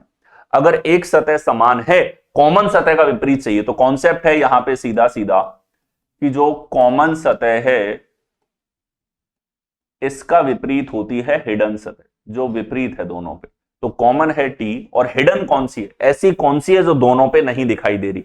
दोनों पे यू दिख रहा है, दोनों पे एस दिख रहा है, दोनों पे वी दिखा है हमको, लेकिन पी नहीं दिख रहा। पी टी का अपोजिट होगा, जो दोनों पे कॉमन है इसका विपरीत होगा। ऐसी सतह जो दोनों पे नहीं दिखाई दे रही है, पी है। ये छोटा सा आर्ग्यूमेंट आपको लगाना है। नेक्स्ट यहां देखिए, दिए गए संयोजन की दर्पण छवि का चयन करें जब दर्पण को एमएन रेखा पर रखा जाता है। बेसिक सा सवाल, दर्पण छवि पूछिए, 2 है तो 2 की दर्पण छवि ऐसी बनेगी। 2 हमने देखा सभी में है, यहां गड़बड़ कर दिया, उड़ा दो। अगला देखो, ई है तो ई हमारे पास में होगा। अगला बी है तो बी सभी में है। अगला देखो, ये उल्टा नहीं कर सकता आप, यू है तो यू को उल्टा नहीं लिख सकते, उल्टा तो केवल जल छवि में होता है। ठीक है, इन दोनों में अलग क्या, 7 को उल्टा कर दिया, उल्टा जल छवि में होगा, यहां नहीं हो सकता। सी आंसर होगा, सी हमारे पास करेक्ट आंसर यहां पर बनेगा। कोई भी आकृति है अगर दाईं और बाईं तरफ मिरर रखा गया है तो किसी भी आकृति का रिवर्स या उल्टा जैसा जल प्रतिबिंब में हमको दिखता है उस तरह की आकृति नहीं दिख सकती। आ गया, नेक्स्ट देखें, उस विकल्प आकृति का चयन करो जो प्रश्न चिन्ह के स्थान पर आएगी और आकृति को पूरा करेगी। क्वेश्चन मार्क के स्थान पर आएगी, आकृति को पूरा करेगी। कंप्लीशन ऑफ फिगर के ऊपर ये सवाल पूछा है।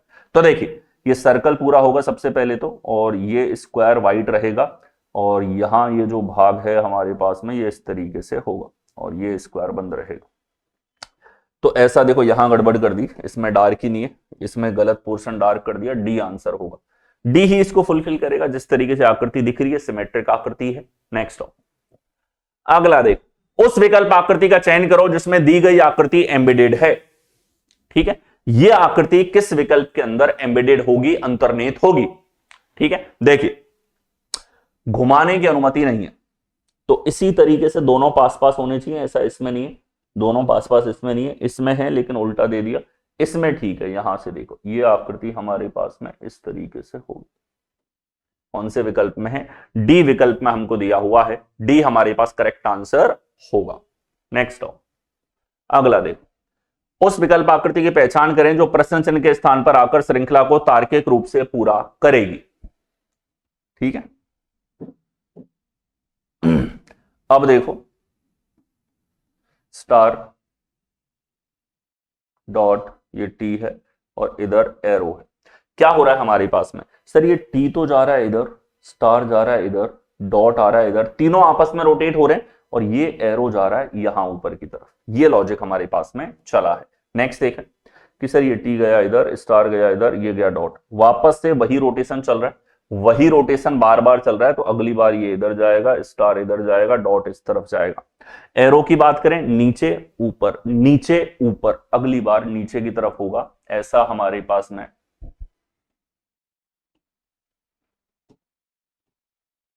ऐसा हमारे पास में डी विकल्प में दिया हुआ है, डी हमारे पास करेक्ट आंसर होगा।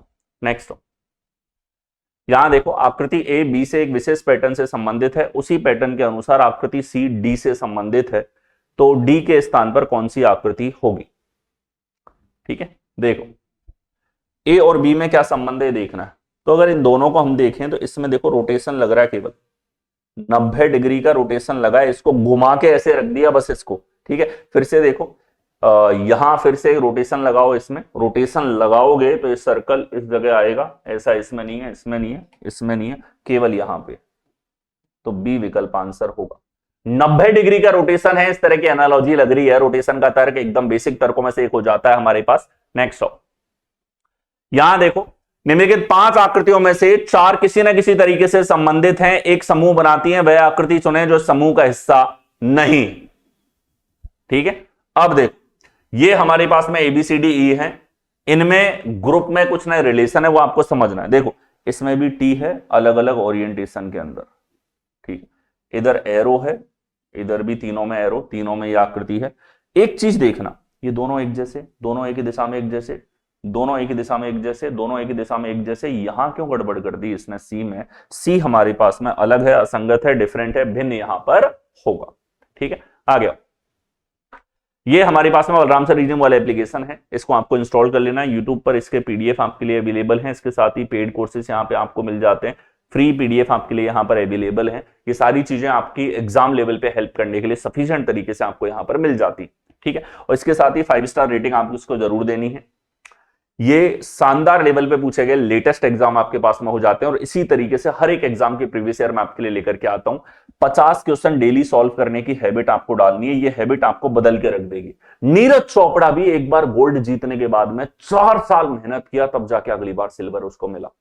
तो ऐसा कभी नहीं होगा कि आपने एक बार पढ़ लिया और उससे आप जीवन भर एग्जाम में स्पीड के साथ आंसर करोगे। आप जितना प्रैक्टिस करोगे उतना कॉन्फिडेंट बने रहोगे, जब तक सिलेक्शन वो जॉब नोटिस हाथ में ना आ जाए, जॉब लेटर हाथ में ना आ जाए, तब तक आपको मेहनत करनी। इस शिफ्ट में इतना ही, शुरुआत करते हैं, इसके बाद हम लोग नेक्स्ट शिफ्ट की। एसएससी सीजीएल के एग्जाम आप लोगों के कंडक्ट हो चुके हैं। 2025 के स्टार्टिंग में आपके पेपर हुए हैं। तो यहां पर जो आपका पेपर फर्स्ट होता है सीजीएल मेंस के अंदर, पेपर फर्स्ट के अंदर मैथ और रीजनिंग आप लोगों से पूछी जाती है। तो रीजनिंग का जो सेट यहां पर है हमारे पास में 20 जनवरी 2025 का, ये रीजनिंग का सेट हम लोग यहां पर डिस्कस करेंगे। लेकिन उससे पहले एक बार सेशन को लाइक कर दो और इसको शेयर कर दो सभी के साथ में। ठीक है, यहां जितने भी सेट है आप ये देख सकते हो, जो भी मॉक्स मैंने करवाए हैं, जो भी प्रैक्टिस आपको पेपर से पहले करवाई थी, उससे डिक्टो मैच होता हुआ आप इनको देख सकते हो। और इसीलिए मैं बार बार कहता हूं कि आपको जो मैं लेटेस्ट आपके लिए पीवाईक्यूज लेकर के आता हूं, जो भी मॉक्स मैं आपके लिए लेकर के आता हूं लाइव, वो आपको जरूर देखने हैं, और ये आपकी एग्जाम्स के अंदर डायरेक्टली रिफ्लेक्ट होते हैं। ठीक है, 50 क्वेश्चन डेली की हैबिट आपको बनानी है, और ये हैबिट आपको स्पीड के लेवल पे, कॉन्सेप्ट के लेवल पे, एलिमिनेशन मेथड के लेवल पे बहुत अच्छे लेवल पे तैयार करेगी। तो आइए, जो 20 जनवरी 2025 का पेपर था, इसका कंप्लीट रीजनिंग का सॉल्यूशन हम लोग देखेंगे। उससे पहले एक बार सेशन को लाइक एंड शेयर कर दीजिए। चलिए, प्रश्न है हमारे पास में, एक विशिष्ट कूट भाषा में कर्व को लिखा जाता है 3517, बोट को लिखा जाता है 4638। लेटर से नंबर का रिलेशन है, जितने लेटर हैं उतने नंबर हैं। मैं बार बार के चीख चीख के आप लोगों से बोल रहा हूं कि पिछले 1 साल से ये वाले प्रश्न हर एग्जाम के अंदर पूछे जा रहे हैं। ठीक है, और बहुत बेसिक और डायरेक्टली आपके थॉट प्रोसेस से सॉल्व होंगे। किस तरीके से अप्रोच यहां पर रहनी चाहिए, तो देखो लास्ट में बी का कोड आप लोगों से पूछा है। बी एक ऐसा लेटर है जो यहां है, बी हमारे पास यहां है, दोनों के अंदर कॉमन है। तो सीधा सा क्लियर आर्ग्यूमेंट है, अगर हमारा लेटर दोनों शब्दों के अंदर कॉमन है तो इसका जो कोड होगा वो भी कॉमन होना चाहिए। चलिए देखें, 4638 यहां पर देखा जाए तो 3 हमारे पास ऐसा है जो दोनों में कॉमन है, तो ये हमारे पास करेक्ट आंसर होगा। सी आपके पास करेक्ट आंसर यहां पर हो जाएगा। अगर लेटर कॉमन है कोड कॉमन होगा, अगर लेटर कॉमन नहीं है तो कोड भी कॉमन नहीं होगा। इस तरीके से आर्ग्यूमेंट के साथ में आप तुरंत आंसर करेंगे। नेक्स्ट अब यहां देखो, एक विशिष्ट कूट भाषा में ही एंजॉय म्यूजिक को लिखा जाता है LOPOJO, म्यूजिक एंड डांस को लिखा जाता है KBJOFK के रूप में। तो दी गई भाषा में म्यूजिक को किस प्रकार कूटबद्ध किया जाएगा।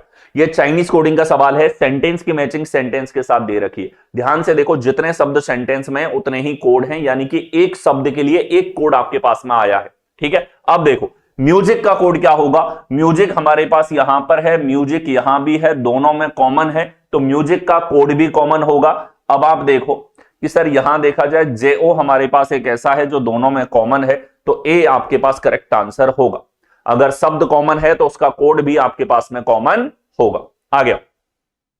नेक्स्ट देखो, इन सभी अक्षरों का उपयोग करके कितने 6 अक्षरों वाले सार्थक शब्द बनाए जा सकते हैं?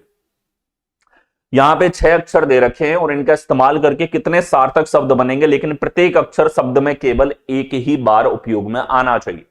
ये जो टाइप है आप ये देख लो, 2022 हो, 2023 हो, 2024 के पेपर हो, आपके हर सेट के अंदर पूछे गए। ठीक है, और कॉमन सा टाइप है, आप लोगों की वोकैब की अंडरस्टैंडिंग यहां पे चेक होती है। तो ये देखो RFIGED हमारे पास यहां पर है, इससे क्या बनेगा हमारे पास में? तो ये हमारे पास में बनेगा यहां पे फ्रिज। एक तो फ्रिज यहां पे बनेगा, दूसरा देखा जाए तो इनको रोटेट कर लो कितना भी, 2 वॉवल है, फ्रिज बनेगा। ड्रिफ्ट्स हमारे पास में यहां पे, ये एक सार्थक शब्द नहीं है।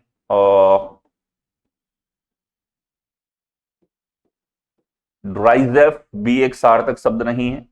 एफ से चालू करोगे तो फ्रिज बन गया हमारे पास में, जी से स्टार्ट करोगे तो हमारे पास में ग्राइफ्ट, ये भी हमारे पास सार्थक शब्द नहीं है। एक सार्थक शब्द यहां पर बनेगा, कौन से विकल्प में? सी विकल्प के अंदर। ये हमारे पास में एक सार्थक शब्द है, यहां पर हमारे पास में बन रहा है फ्रिज से। नेक्स्ट आओ, अगला देखो, संख्या 3571869 में प्रत्येक अंक को बाएं से दाएं आरोही क्रम में व्यवस्थित किया जाता है, कितने अंकों का स्थान मूल स्थान की तुलना में अपरिवर्तित रहेगा? बहुत कॉमन सा टाइप है, इस तरह के सवाल आपके अंकों पे पूछे जा रहे हैं, इस तरह के सवाल लेटर्स के ऊपर आप लोगों के पूछे जा रहे हैं। तो अब देखो कि सर यहां दे रखा है 3571869 हमारे पास में है, इसने कहा है कि इसको आरोही क्रम में व्यवस्थित करो। आरोही क्रम में छोटी संख्या से बड़ी संख्या के बीच में ऑर्डर में आपको लिखना है। तो देखिए कि सर यहां देखें तो हमारे पास 1 है, इधर देखो 3 है, 3 के बाद अगला है 5 हमारे पास, फिर है 6, फिर है 7, 8 और 9 हमारे पास में हुआ। ये हमने आरोही क्रम में, बढ़ते हुए क्रम में इसको व्यवस्थित किया। अब ये कहता है कितने संख्याओं की मूल स्थिति समान रहेगी।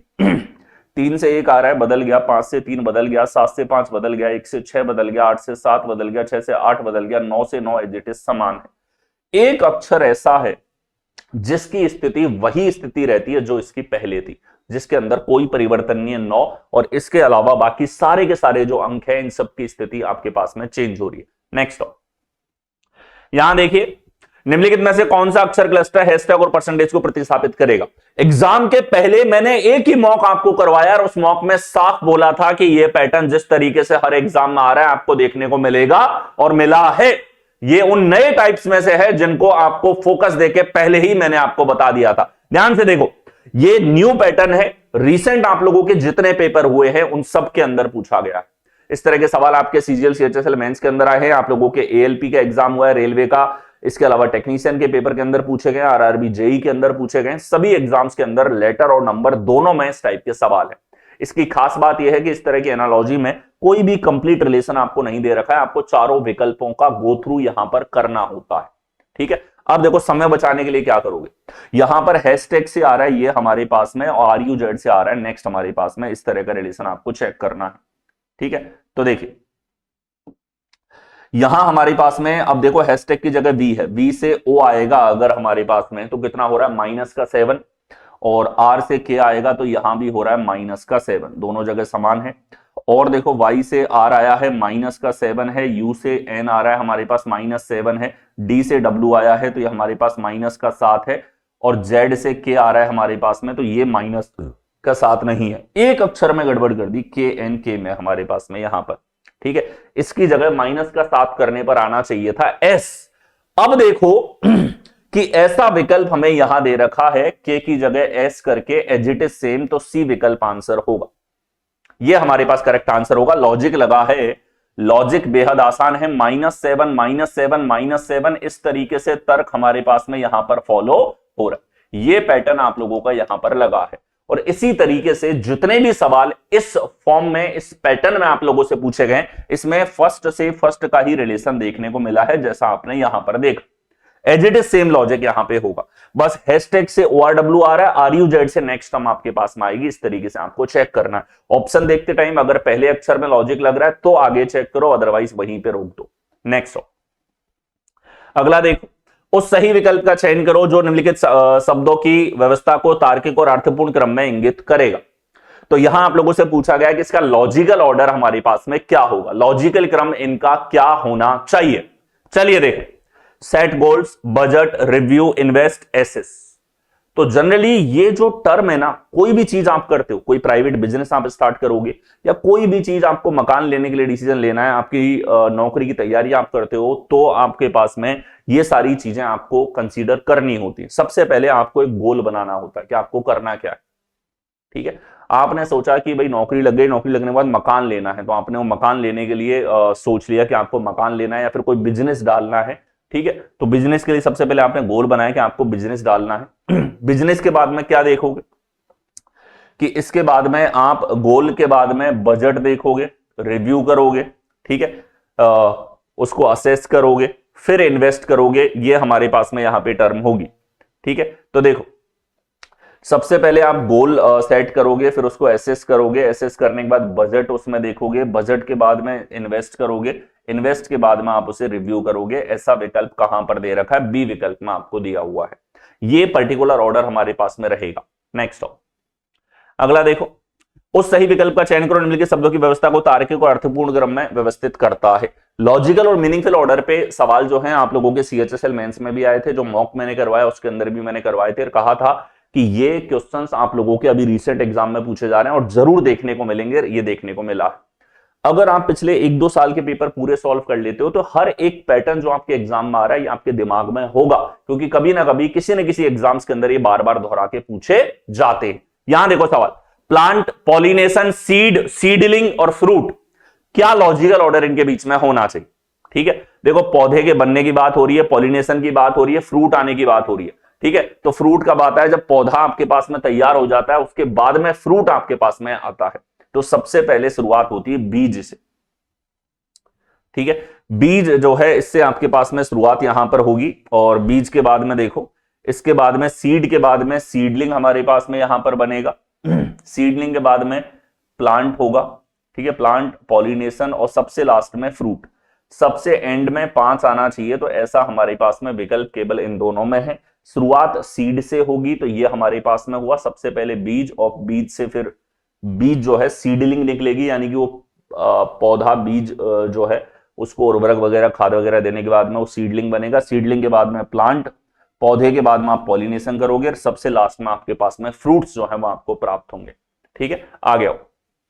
नेक्स्ट देखो, निम्नलिखित 4 युग्मों में से 3 जोड़े एक निश्चित तरीके से समान है, इस प्रकार एक समूह बनाते हैं, निम्नलिखित में से कौन सा उस जोड़ी से संबंधित नहीं है। ठीक है, अब देखो 1 2 3 4 नंबर्स है हमारे पास में, यहां पे आपको करेंसी दी हुई है। इधर देखो तो मल्टीप्लीकेशन प्लस माइनस डिवीजन आपके पास में आ रहा है। ठीक है, तो एक एनालॉजिकल रिलेशन आपको दे रखा है। ये एनालॉजिकल रिलेशन कैसा है, ध्यान से देखो, 1 2 3 4 नंबर्स हैं, तो इसने रिलेशन दे दिए कि चारों नंबर है। ये चारों के चारों सिंबल्स हैं हमारे पास, किसके सिंबल है, करेंसी के सिंबल है। ये वाला रुपए का है, ये यूरो का है, ये डॉलर का है, ये हमारे पास में यहाँ पे यूरो के लिए भी करेंसी है। सब तरह के आपको सिंबल दे रखे हैं। ये ABCD सारे के सारे लेटर हैं, लेकिन ये प्लस माइनस ये ऑपरेशंस हैं, टेक्स्ट नहीं है, टेक्स्ट नहीं है। तो बी बाकी तीनों से अलग है, असंगत है, डिफरेंट है, भिन्न हमारे पास यहां पर होगा। आगे यहां देखिए, 17 एक निश्चित तर्क के बाद में 159 से संबंधित है, इसी तर्क के बाद में 11 105 से संबंधित है। समान तर्क का पालन करते हुए निम्नलिखित में से 13 किससे संबंधित है।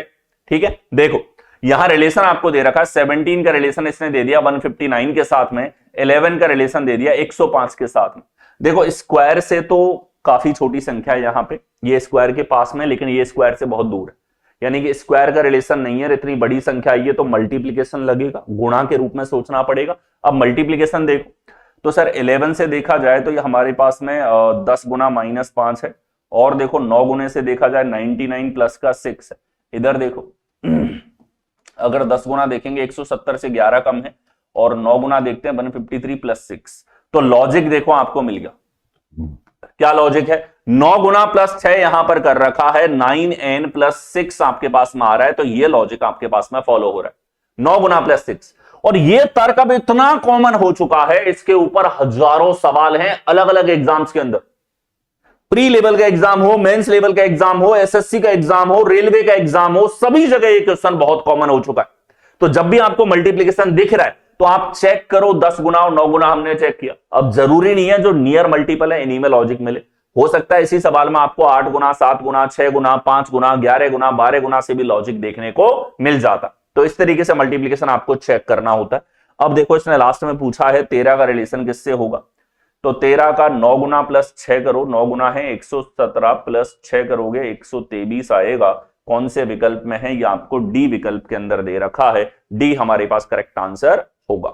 आगे नेक्स्ट देखो, 4 संख्या जोड़े दिए गए जिनमें से 3 किसी न किसी तरीके से समान है और एक भिन्न है, वह चुने जो कि भिन्न है। आपको वो चुनना है जो इन सब में अलग है, डिफरेंट है, भिन्न है। ठीक है, चलिए काफी बड़ी संख्या हमारे पास में आ रही है, स्क्वायर से भी बड़ी है। ये 20 का स्क्वायर प्लस 121 है, 11 का स्क्वायर 121 है, उससे काफी बड़ा है। 4 से देखो ये तो बहुत गुना हो रहा है, 26 गुना हो रहा है। इधर देखो 20 का 26 गुना नहीं है, 11, इधर देखो 11 का भी 26 गुना है। ध्यान से देखो 11 का भी 26 टाइम है, क्योंकि 11 गुना कैसे चेक करते हो, 6 और 2 8 हो रहा है हमारे पास में। और देखो 19 का 26 टाइम अगर करोगे आप, 20 गुना होता तो 520, 520 से 26 कम करोगे 494, एग्जैक्ट मल्टीपल है। लेकिन यहां 26 गुना नहीं है। बहुत बेसिक सा तर्क लगा है कि सर 26 गुना होने का लॉजिक है हमारे पास में, जो 3 विकल्पों में फॉलो हो रहा है। बहुत साधारण तर्कों में से एक है, डायरेक्ट मल्टीपल के ऊपर सवाल। नेक्स्ट अगला देखो, ये हमारे पास में रीजनिंग फाउंडेशन बैच यहां पर हो जाता है। अगर आप देखो रीजनिंग को ओवरऑल तैयार करना चाहते हो, जो आपको करनी चाहिए, एक बार रीजनिंग को शिद्दत से conceptual, elimination method, thought process के साथ में पढ़ना जरूरी है। ठीक है, क्योंकि ये एक ऐसा सब्जेक्ट है जिसमें जितना समय आप कम कर सकते हो इतना मैथ में पॉसिबल नहीं है, इंग्लिश में नहीं है, बाकी जगह नहीं है पॉसिबल। यहां आप मेहनत करके बहुत कम समय में अपने रीजनिंग जो है उसको सॉल्व कर सकते हो। और सीधी सी बात है, यहां टाइम बचाओगे रीजनिंग में तो ऑब्वियस सी बात है वो एक्स्ट्रा टाइम आपको मैथ में मिलेगा, एक्स्ट्रा क्वेश्चंस आप अटेम्प्ट करोगे, ओवरऑल स्कोर आपका बूस्ट होगा। ये जीरो से हीरो लेवल का बैच आपके पास में हो जाता है। ठीक है, 2025-26 के एग्जाम की आप तैयारी कर रहे हो, इस बैच से आप जुड़िए। ये लेटेस्ट बैच हमारे पास में हो जाता है। ये जो बैच है आप लोगों का, ये बैच आपका नेक्स्ट मंथ यानी कि 24 फेब से आपका स्टार्ट होगा।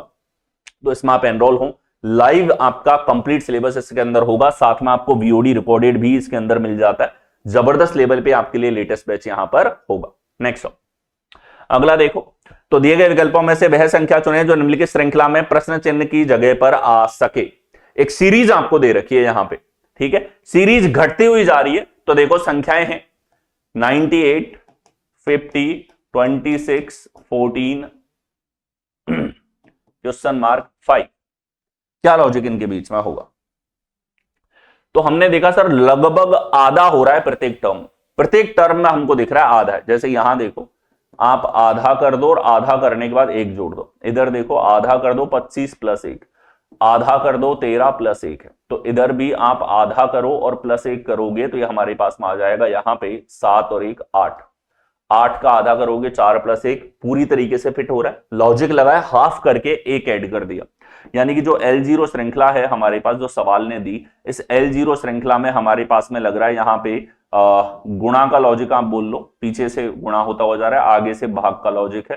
ठीक है, तो भाग लगा है, भाग 2 प्लस 1 हमारे पास यहां पर है। या फिर आप ऐसे बोल दो आधे से गुणा करके 1 जोड़ दिया। ठीक है, एक एग्जैक्ट सेम लॉजिक आप लोगों का पूरी सीरीज के अंदर फॉलो हुआ है। ये कोई नया टाइप का सवाल नहीं है। अगर आप रेगुलर प्रैक्टिस करते हुए चल रहे हो तो इस तरह के सवाल आपको एक जगह नहीं दिख रहे, सभी एग्जाम्स के अंदर देखने को मिले। और यही चीजें डिफरेंस क्रिएट करती हैं।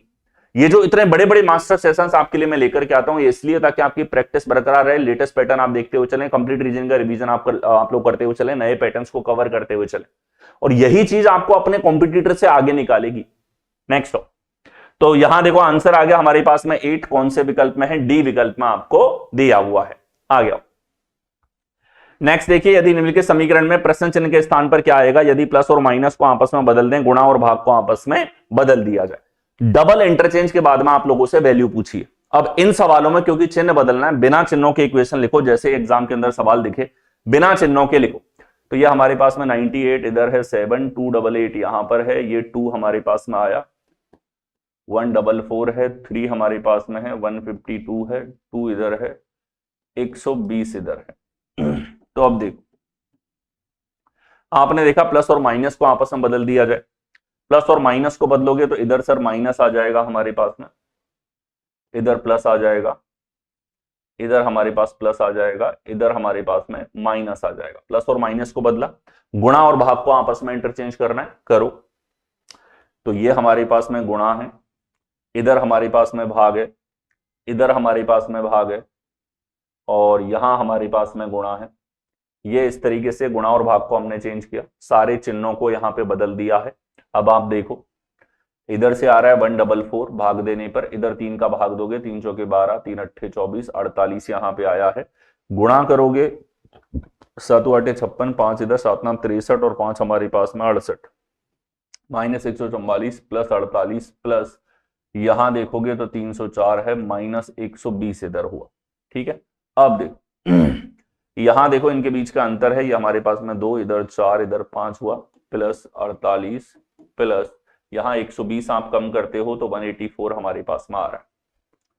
ठीक है, अब देखो क्या हो गया हमारे पास में, 8 2 10 और 4 24 हमारे पास में, 2 इधर बचा है, 8 2 10, 4 14, 14 4 18, एक यहां पर आया, एक 1 2, 2 और 5 हमारे पास में 7 है, 784 यहां पे आ रहा है।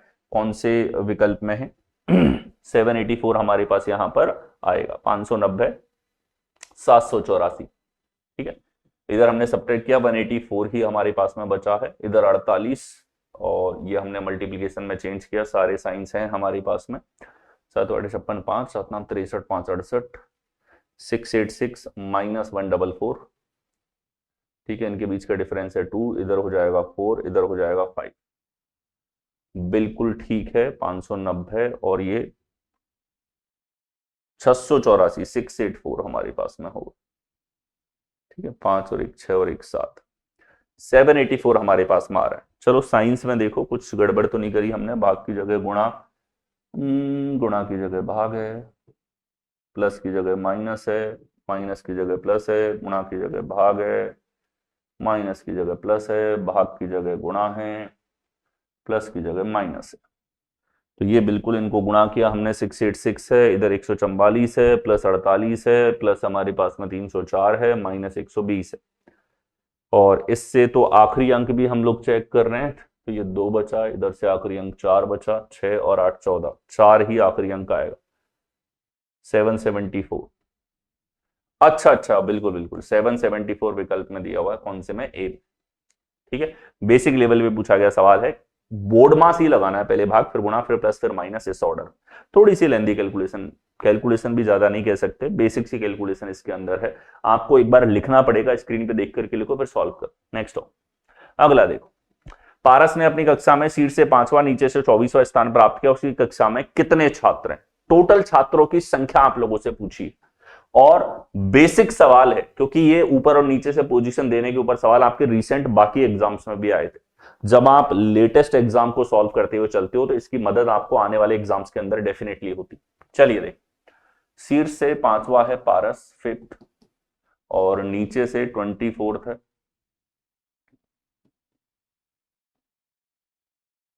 ठीक है, तो अब देखो यहां हमारे पास कितने छात्र हैं टोटल? टोटल है 5 प्लस 24 माइनस 1, तो ये हो जाएगा हमारे पास 29 माइनस 1, 28 यहां पर है, 28 आपको दे रखा है डी विकल्प के अंदर, डी हमारे पास करेक्ट आंसर यहां पर होगा। आ गया, नेक्स्ट देखो, एक निश्चित कूट भाषा में P प्लस क्यू का अर्थ है P is the mother of Q, P minus Q, P is the brother of Q, P cross Q, P is the wife of Q, P division Q, P is the father of Q। तो P से Q में relation हमें देखने को मिला है। ठीक है, अब देखो, तो अब देखो यहां पे रिलेशन जो है इसको हमें दर्शाना है, किस तरीके से ये लगा है, U minus V, U V की ब्रदर है, V plus W, V W की मदर है, W division Y, W Y का फादर है, Y cross Z, Y Z की वाइफ है, ये कंप्लीट रिलेशन हमारे पास में। फॉरवर्ड रीड करते हुए चलो, बेसिक टाइप है, पीछा ही नहीं छोड़ रहा है। आप पिछले 2 साल से उठा के देख लो, हर एक एग्जाम के अंदर आप लोगों से पूछा जा रहा है। ठीक है, तो आप देखो क्या संबंध हुआ, यू जेड से कैसे संबंधित होगा। जेड की पत्नी, पत्नी के पिता है। ठीक है, पत्नी के पिता की मां का भाई, वाइफ्स फादर्स मदर्स ब्रदर। ठीक है, wife's father's mother's brother, as it is पूरा पूरा लिख के आपको दे दिया विकल्प यहां पे। नेक्स्ट यहां देखो, फिर से कोडेड फॉर्म में रिलेशन आप लोगों से पूछा गया। यहां पे कोड में रिलेशन आपको दे दिया, सबसे पहले ए आ रहा है, ए के बाद बी आ रहा है, यानी कि आपको फॉरवर्ड रीड यहां पर करना है। ठीक है, तो देखो u माइनस बी हमारे पास क्या हुआ, u v का ब्रदर है। नेक्स्ट आओ, v cross w, v w की वाइफ है। नेक्स्ट देखोगे w division by, w y का फादर है। आगे देखोगे y plus Z, y Z की मदर है। ये पूरा रिलेशन हमने पढ़ा। काम की चीज है, इधर आपको प्लस दिख रहा है, यहां आपको मां दिखेगा, माइनस है, इधर भाई दिख रहा है। डायरेक्टली मैच करते हुए चलो, और यही चीज आपको थॉट प्रोसेस के लेवल पे फॉरवर्ड रीड करते हुए तुरंत आप डायग्राम बनाओ। सबसे इजीएस्ट टाइप है ये क्वेश्चन, परेशान करते हैं केवल बिगिनर विद्यार्थियों को। अब देखो यू जेड से कैसे संबंधित है, यू जेड का क्या लगेगा, जेड की मम्मी, मम्मी की मम्मी का भाई, mother's mother's brother mother's brother, मम्मी की मम्मी का भाई। जेड की मम्मी है और ये दोनों तो पति पत्नी है, वाई की मम्मी का भाई है। नेक्स्ट अगला देखें, यहां देखो M N O X Y Z केंद्र के सम्मुख एक वृत्ताकार मेज के चारों ओर बैठे। सिटिंग अरेंजमेंट आपको दे दिया, कितने लोगों का है, 6 व्यक्तियों का। 6 लोगों का सिटिंग अरेंजमेंट किसी को परेशान नहीं करता, बहुत बेसिक है। और रिसेंट जितने भी एग्जाम सीजीएल के पहले हुए हैं उन सब के अंदर 6 और 7 लोगों की व्यवस्था के ऊपर बहुत सवाल पूछे गए। चलिए देख, यहां हमारे पास 6 लोगों को बिठाना है, तो हमने 2 को बिठाया, 2 को लिया हमने राइट में, और 2 हमारे पास में आ गए लेफ्ट में। ठीक है, अब देखो ओ वाई का निकटतम पड़ोसी है, ओ वाई का निकटतम पड़ोसी है। तो y का निकटतम पड़ोसी है, तो हमें नहीं पता कि o लेफ्ट में है कि राइट में है, इस तरीके से हमने दर्शा दिया। नेक्स्ट z o के दाएं से दूसरे स्थान पे है, यानी कि o का दायां दूसरा z है, o और z को बिठाया जा सकता है। ठीक है, y o का पड़ोसी है, तो y का कंफर्म नहीं है कि यहां है कि यहां है। ठीक है, आगे आओ। नेक्स्ट देखो, z o के दाएं दूसरे स्थान पर है, x m और n दोनों का निकटतम पड़ोसी है। x m और n का पड़ोसी है, तो x जो है वो m और n का पड़ोसी है। ठीक है, नेक्स्ट हो, m o का निकटतम पड़ोसी नहीं है, m o का निकटतम पड़ोसी नहीं है, यानी कि m यहां नहीं आ सकता, m इधर नहीं आ सकता। ठीक है, इन दोनों स्थितियों पे m नहीं हो सकता। अब हम ये तो जानते हैं कि ये 3 लोग हैं, तो तीनों के लिए सीट यहीं पे पॉसिबल है, और m इधर नहीं हो सकता, तो n को इधर होना पड़ेगा, m को इधर होना पड़ेगा, x इनके बीच में आएगा। केवल और केवल यही व्यवस्था संभव थी तीनों की, इसके अलावा और कोई व्यवस्था संभव नहीं है। ठीक है, तो ये m x और n हमारे पास में यहां पर हो गए। लास्ट में y के निकटतम बाएं कौन है, y का निकटतम बायां कौन है, y आ गया इधर, y का बायां कौन है, o हमारे पास में इसका बायां है, कौन से विकल्प में है, बी विकल्प में आपको दिया हुआ है। ठीक है, आगे आओ।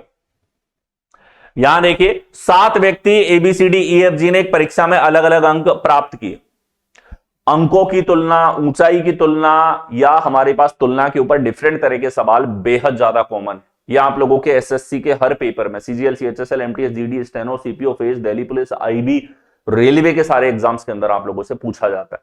हर एग्जाम में पूछा जा रहा है, ये ऐसा कोर टाइप है, बहुत लंबे समय से पूछे जाते हैं ऐसे सवाल।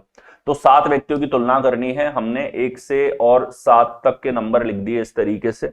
अब देखो, यहां देखो, जी ने सबसे कम अंक प्राप्त किए, जी के सबसे कम अंक प्राप्त किए हैं। बी ने दूसरे उच्चतम अंक प्राप्त किए, बी के दूसरे उच्चतम अंक हैं हमारे पास में जो 80 थे।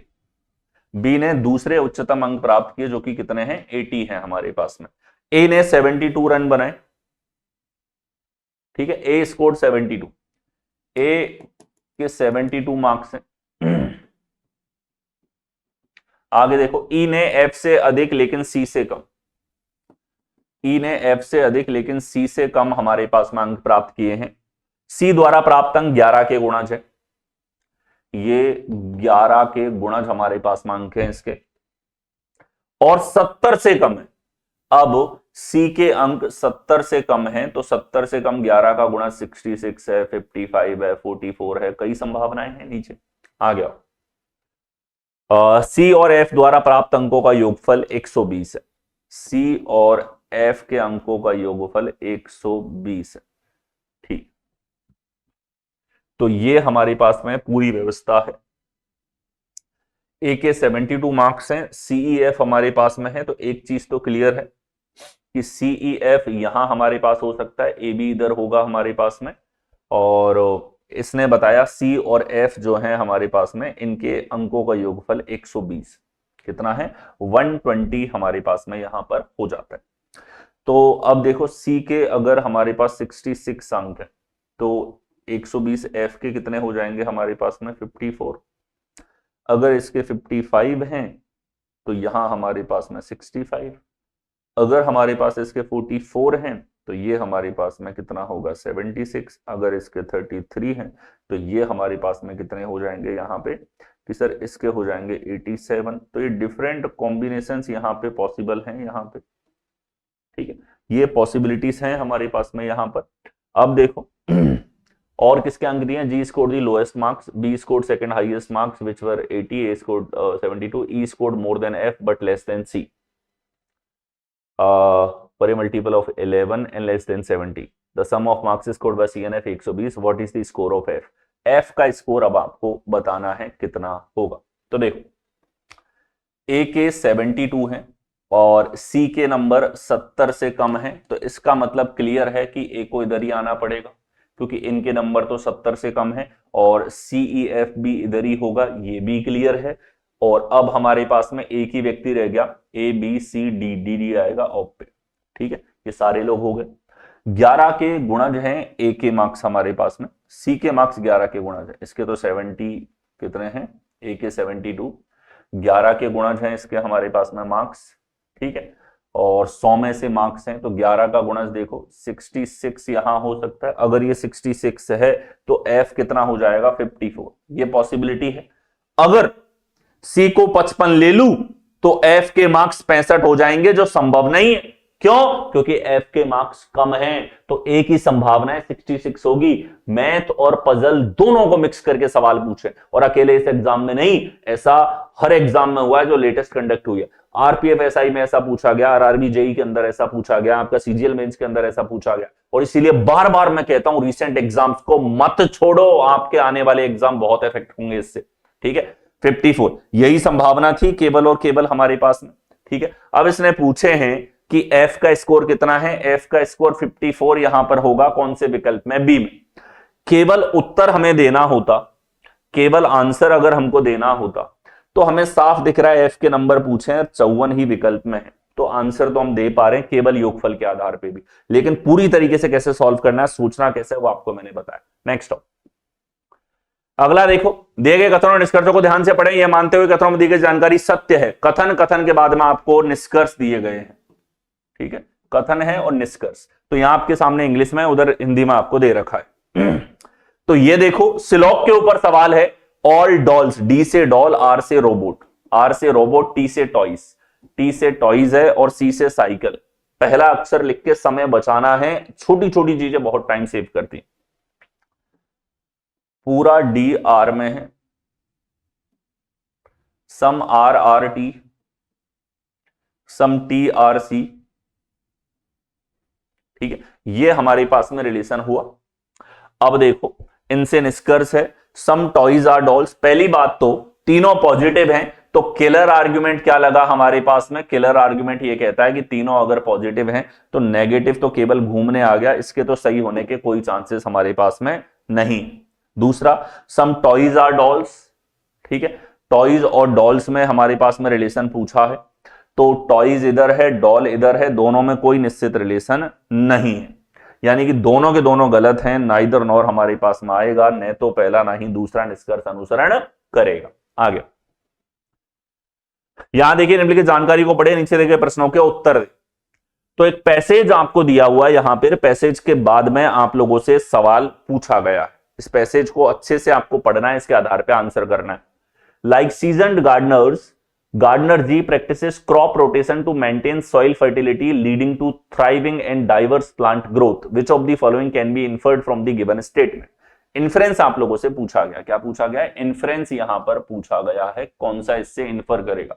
इन्फर का मतलब है कि सीधा सीधा जो बात कही है इसी में निहित कोई अर्थ आप लोगों को नीचे चेक करना है, और एक्सप्लेनेशन भी दे दी। An inference is something which is not directly stated but can be delivered derived from the given fact information in the statement, कि derive की जा सकती है कथन से। अब देखो आप पढ़ो यहां पे क्या दिया है इसने। पहला दिया है माली जी के बगीचे में संपन्न एवं विभिन्न पौधों की वृद्धि संभवतः फसल रोटेशन के अभ्यास से प्रभावित होती।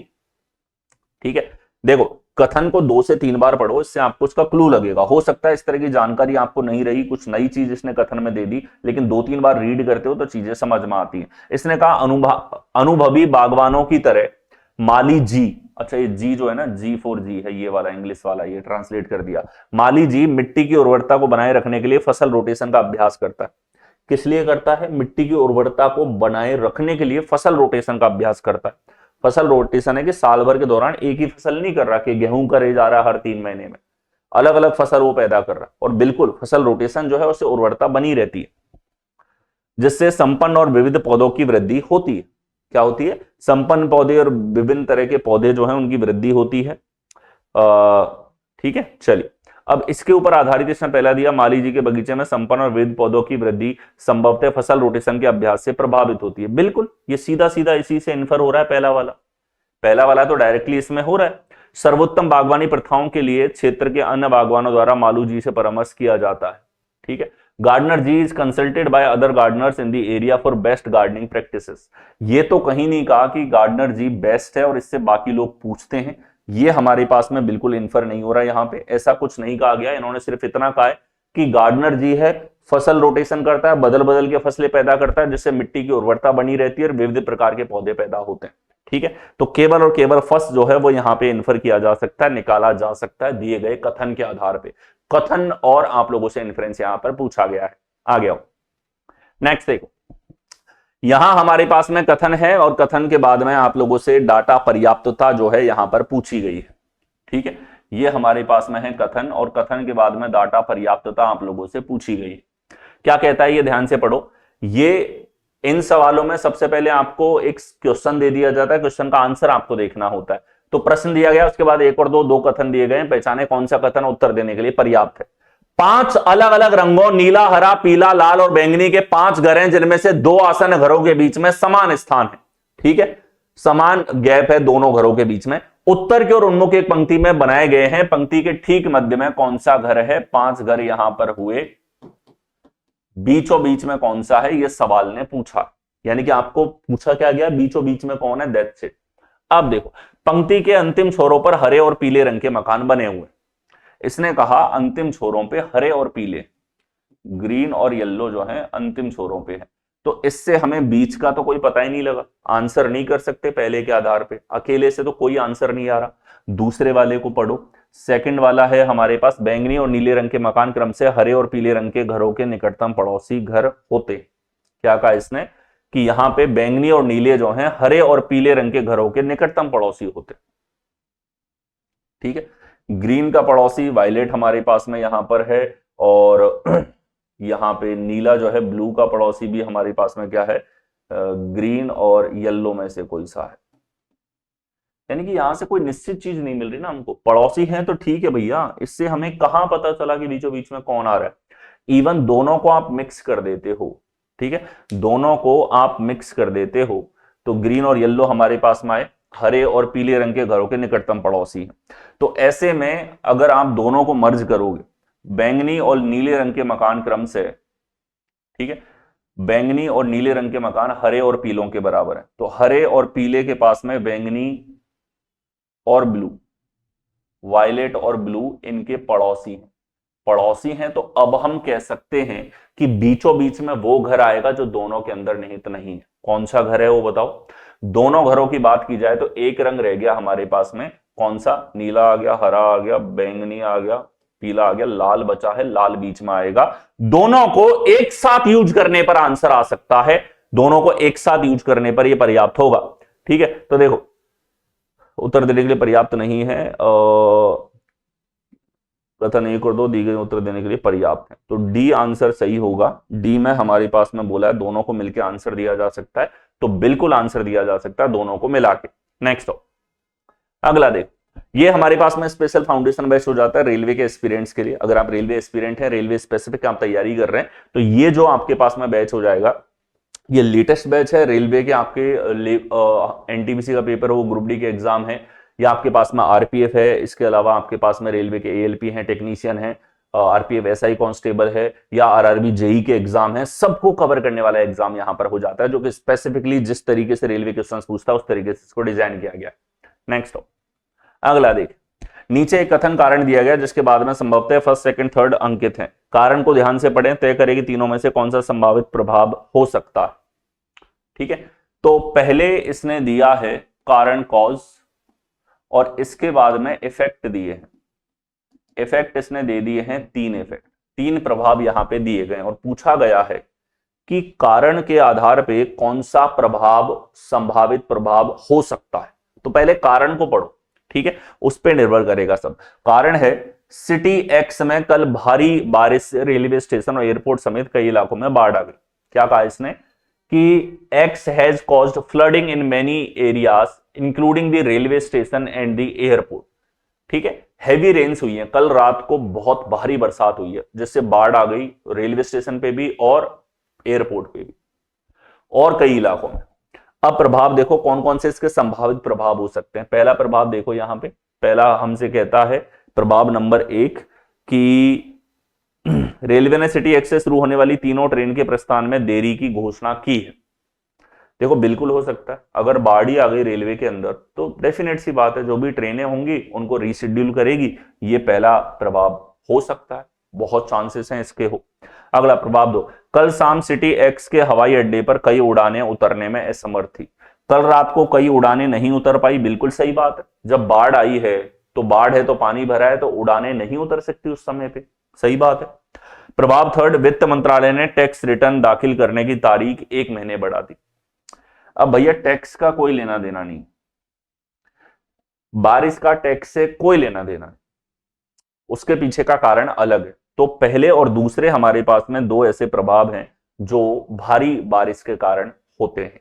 नेक्स्ट अगला देखो, यहां देखो हमारे पास में कथन है, कथन के बाद में फिर से आप लोगों से डाटा पर्याप्तता यहां पे पूछी गई है। डाटा पर्याप्तता का मतलब है कि आपको तय करना है कि कथनों में दिया गया जो डेटा है वो प्रश्न का उत्तर देने के लिए पर्याप्त है या फिर नहीं है। चलिए, यह कहता है कि शौर्य ने पहले भारी पार्सल की डिलीवरी को प्राथमिकता देते हुए 5 स्थानों ABCDE में पार्सल वितरित किए। अंत में कौन सा पार्सल दिया जाएगा? It says read the both statement and select appropriate option. Question है शौर्य डिलीवर्ड पार्सल्स टू 5 लोकेशंस, 5 अलग अलग स्थानों पे पार्सल दिए ABCDE while prioritising delivery of heavier parcel first. सबसे पहले भारी पार्सल को डिलीवर करता है, यानी कि सबसे हल्का पार्सल सबसे एंड में जाएगा। सवाल है सबसे अंत में कौन सा जाएगा? सबसे हल्का जाएगा। देखो, स्थान सी का पार्सल अन्य सभी पार्सलों की तुलना में भारी था। स्थान सी का पार्सल बाकी सबसे भारी था, सबसे भारी था तो सबसे पहले जाएगा ये, हमें चाहिए सबसे अंत में जाने वाला। अगला, स्थान डी के लिए पार्सल स्थान बी और ए को सौंपे गए पार्सल से हल्का था। डी का जो पार्सल है वो बी और ए से हल्का है, यानी बी और ए के बाद में जाएगा, लेकिन हम अंत में कौन सा जा रहा है नहीं बता सकते। इवन दोनों को आप मर्ज कर लेते हो तो इनसे दोनों से भी ये पता लग रहा है सी सबसे भारी, बी ए, और फिर लास्ट में हमारे पास डी है। अब भी हम लोग ई के बारे में कुछ नहीं कह सकते, इसीलिए निश्चित रूप से मिलकर भी ये उत्तर देने के लिए पर्याप्त नहीं है।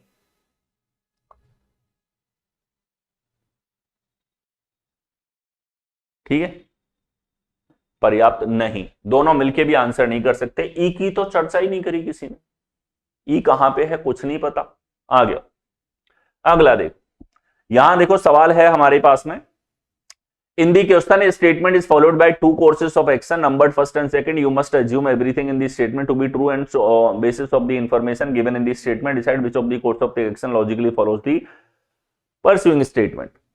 कथन के बाद में कार्यवाहियां आपको दे रखी हैं, कौन सी कार्यवाही उसको अनुसरण कर रही है ये आपको यहां पे चेक करना है। चलिए, तो यहां है हमारे पास में कथन कहता है many people have complained to the finance ministry regarding a delay in receiving refunds of their income tax returns. बहुत सारे लोगों ने कंप्लेन करी है फाइनेंस मिनिस्ट्री से, ठीक है। कई लोगों ने अपने आयकर रिटर्न के लिए रिफंड प्राप्त करने में देरी के बारे में वित्त मंत्रालय से शिकायत की। तो पहली बात तो शिकायत करी है, किस चीज की शिकायत करी है? आयकर रिटर्न के रिफंड प्राप्त करने में देरी के बारे में, यानी कि आयकर का जो रिटर्न जो है ना, उसका रिफंड जो उनको मिलता है लोगों को, वो देरी से प्राप्त हुआ है, इस चीज की शिकायत करी है उन्होंने, ठीक है। तो जब भी सवाल को पढ़ो तो कुछ चीजें मेंशन करनी है, भाई शिकायत हो रही है तो किस चीज की शिकायत है, प्रॉपर मुद्दा है क्या, ठीक है, उसके आधार पे कार्यवाही होगी। कार्यवाहियां यहां पर पढ़ो, कार्यवाही है वित्त मंत्रालय को आयकर रिफंड में देरी के संबंध में प्राप्त शिकायतों की जांच करनी चाहिए। क्या कह रहा है ये? वित्त मंत्रालय को आयकर रिफंड में देरी के संबंध में प्राप्त शिकायतों की जांच करनी चाहिए। बिल्कुल सही है। कोई भी विभाग है दुनिया का, वित्त मंत्रालय नहीं, कोई भी विभाग, अगर आपके विभाग में शिकायत आई है तो शिकायतों पे मंथन करना है, उनको पढ़ना है, उनको रिजॉल्व करने की कोशिश करनी है। इस तरह की कार्यवाहियां उचित होती हैं। पहली है ये हमारे पास में, पहली ठीक है। दूसरा देखो, वित्त मंत्रालय को देरी की अवधि के लिए उनके रिफंड पर ब्याज का भुगतान करके आयकर दाताओं को मुआवजा देना चाहिए, ठीक है। अब देखो, क्योंकि मेन मुद्दा तो वही था कि आयकर समय पे नहीं मिला उनको, आयकर का जो रिफंड मिलना चाहिए, और पैसा है भाई साहब, बैंक भी रखता है तो ब्याज देता है, ठीक है। तो सीधी सी बात है, अगर ये देरी हुई है और ये चीज कंफर्म हो रही है हमारे पास में यहाँ पे कथन में, तो फिर हम ये कहेंगे कि ये भी सही है। अगर आपने टाइम पे नहीं दिया तो ये आपकी गलती है, आप पैसा थोड़ी रख सकते हो लोगों का, और पैसा समय के साथ में बढ़ता है क्योंकि सरकार भी ब्याज लेती है भैया, ठीक है। तो ये हमारे पास में फर्स्ट और सेकंड यहां पे होंगे, बोथ फर्स्ट एंड सेकंड यहां पर फॉलो करेंगे। कौन से विकल्प में? ए विकल्प में। नेक्स्ट अगला देखो, यहां देखिए हमारे पास में मिरर इमेज के ऊपर सवाल पूछा है। इधर है 4, ये है 7, 2, 9, M, 8। तो देखो, जो सीधा सा सिल्वर रूल का आर्गुमेंट है, जो चीज पास में वो पास ही दिखेगी, 8 सबसे पहले ही दिखेगा हमको, ठीक है। अगला है M, तो M हमको दिखेगा यहां पे, ऐसा तो हो नहीं सकता 9 आ जाए, ऐसा हो नहीं सकता यहां पे कि M उल्टा हो जाए, ठीक है। इन दोनों में M है। और देखो, तीसरे नंबर पे 9 है तो 9 की छवि दिखेगी, ना कि 2 की, क्रम चेंज नहीं हो सकता, बच गया B। एलिमिनेट करना है। सिल्वर रूल कॉमन है, जो चीज बाईं तरफ पहली है दाईं तरफ पहली दिखेगी, बाईं तरफ चौथी है दाईं तरफ भी फोर्थ आपको दिखेगी। नेक्स्ट, यहां देखो, यहां हम लोगों से फिर से दर्पण छवि पूछी गई है। ये हमारे पास 4 है, इधर B है, V इधर हुआ, G इस तरफ है, F यहां पे है, 7 और 2 हमारे पास में। तो अब देखो कि सर 2 सबसे पास में है, 2 की दर्पण छवि सबसे पास में होगी, जैसा आपको दिख रहा है यहां 7 है, नहीं पॉसिबल है, ठीक है। और देखो, उल्टा तो कोई लेटर तब आता है जल छवि के अंदर, ये भी संभव हमारे पास में नहीं है।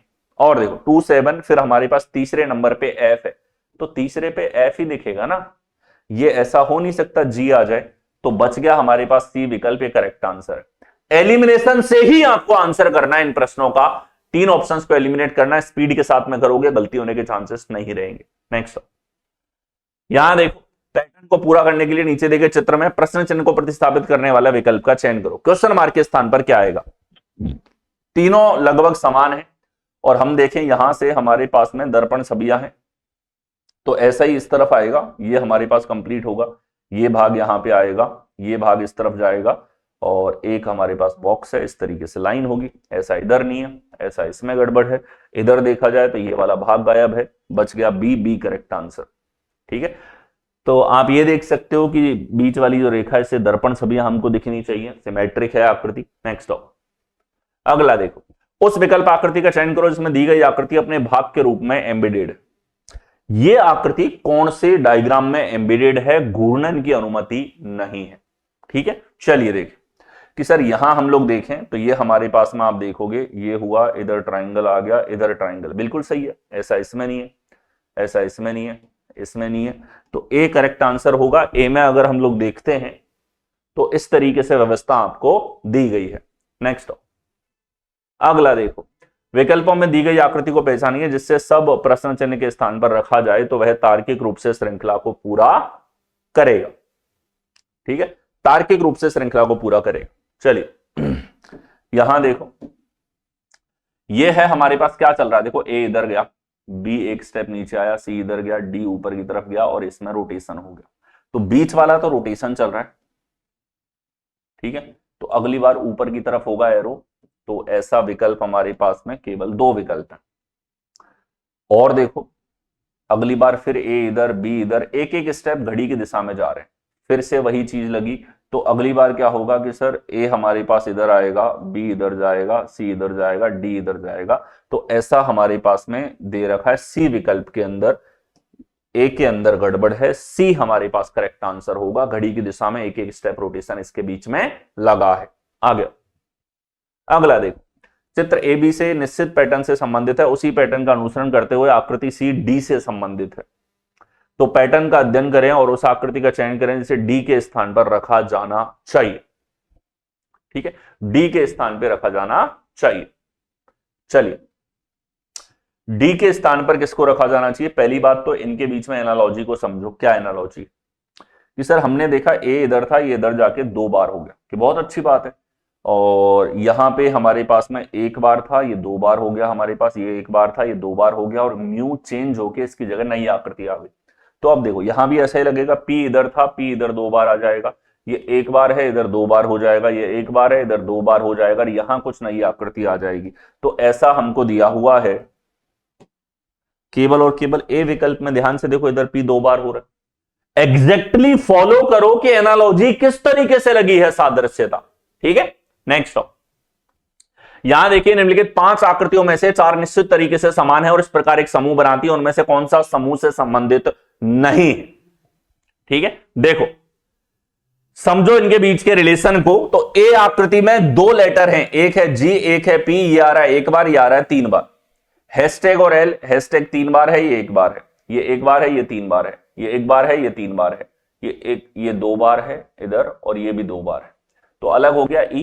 केवल और केवल जो काउंटिंग है हमारे पास में, जो यहां पे हमने काउंटिंग करी है कि कितने तरह के एलिमेंट है, 2 तरह के एलिमेंट है, एक एलिमेंट 1 बार है, एक 3 बार है, ये लॉजिक हमारे पास में लगा है। इस आधार पे आपको वर्गीकरण करना था, क्लासिफिकेशन यहां पर देखना है।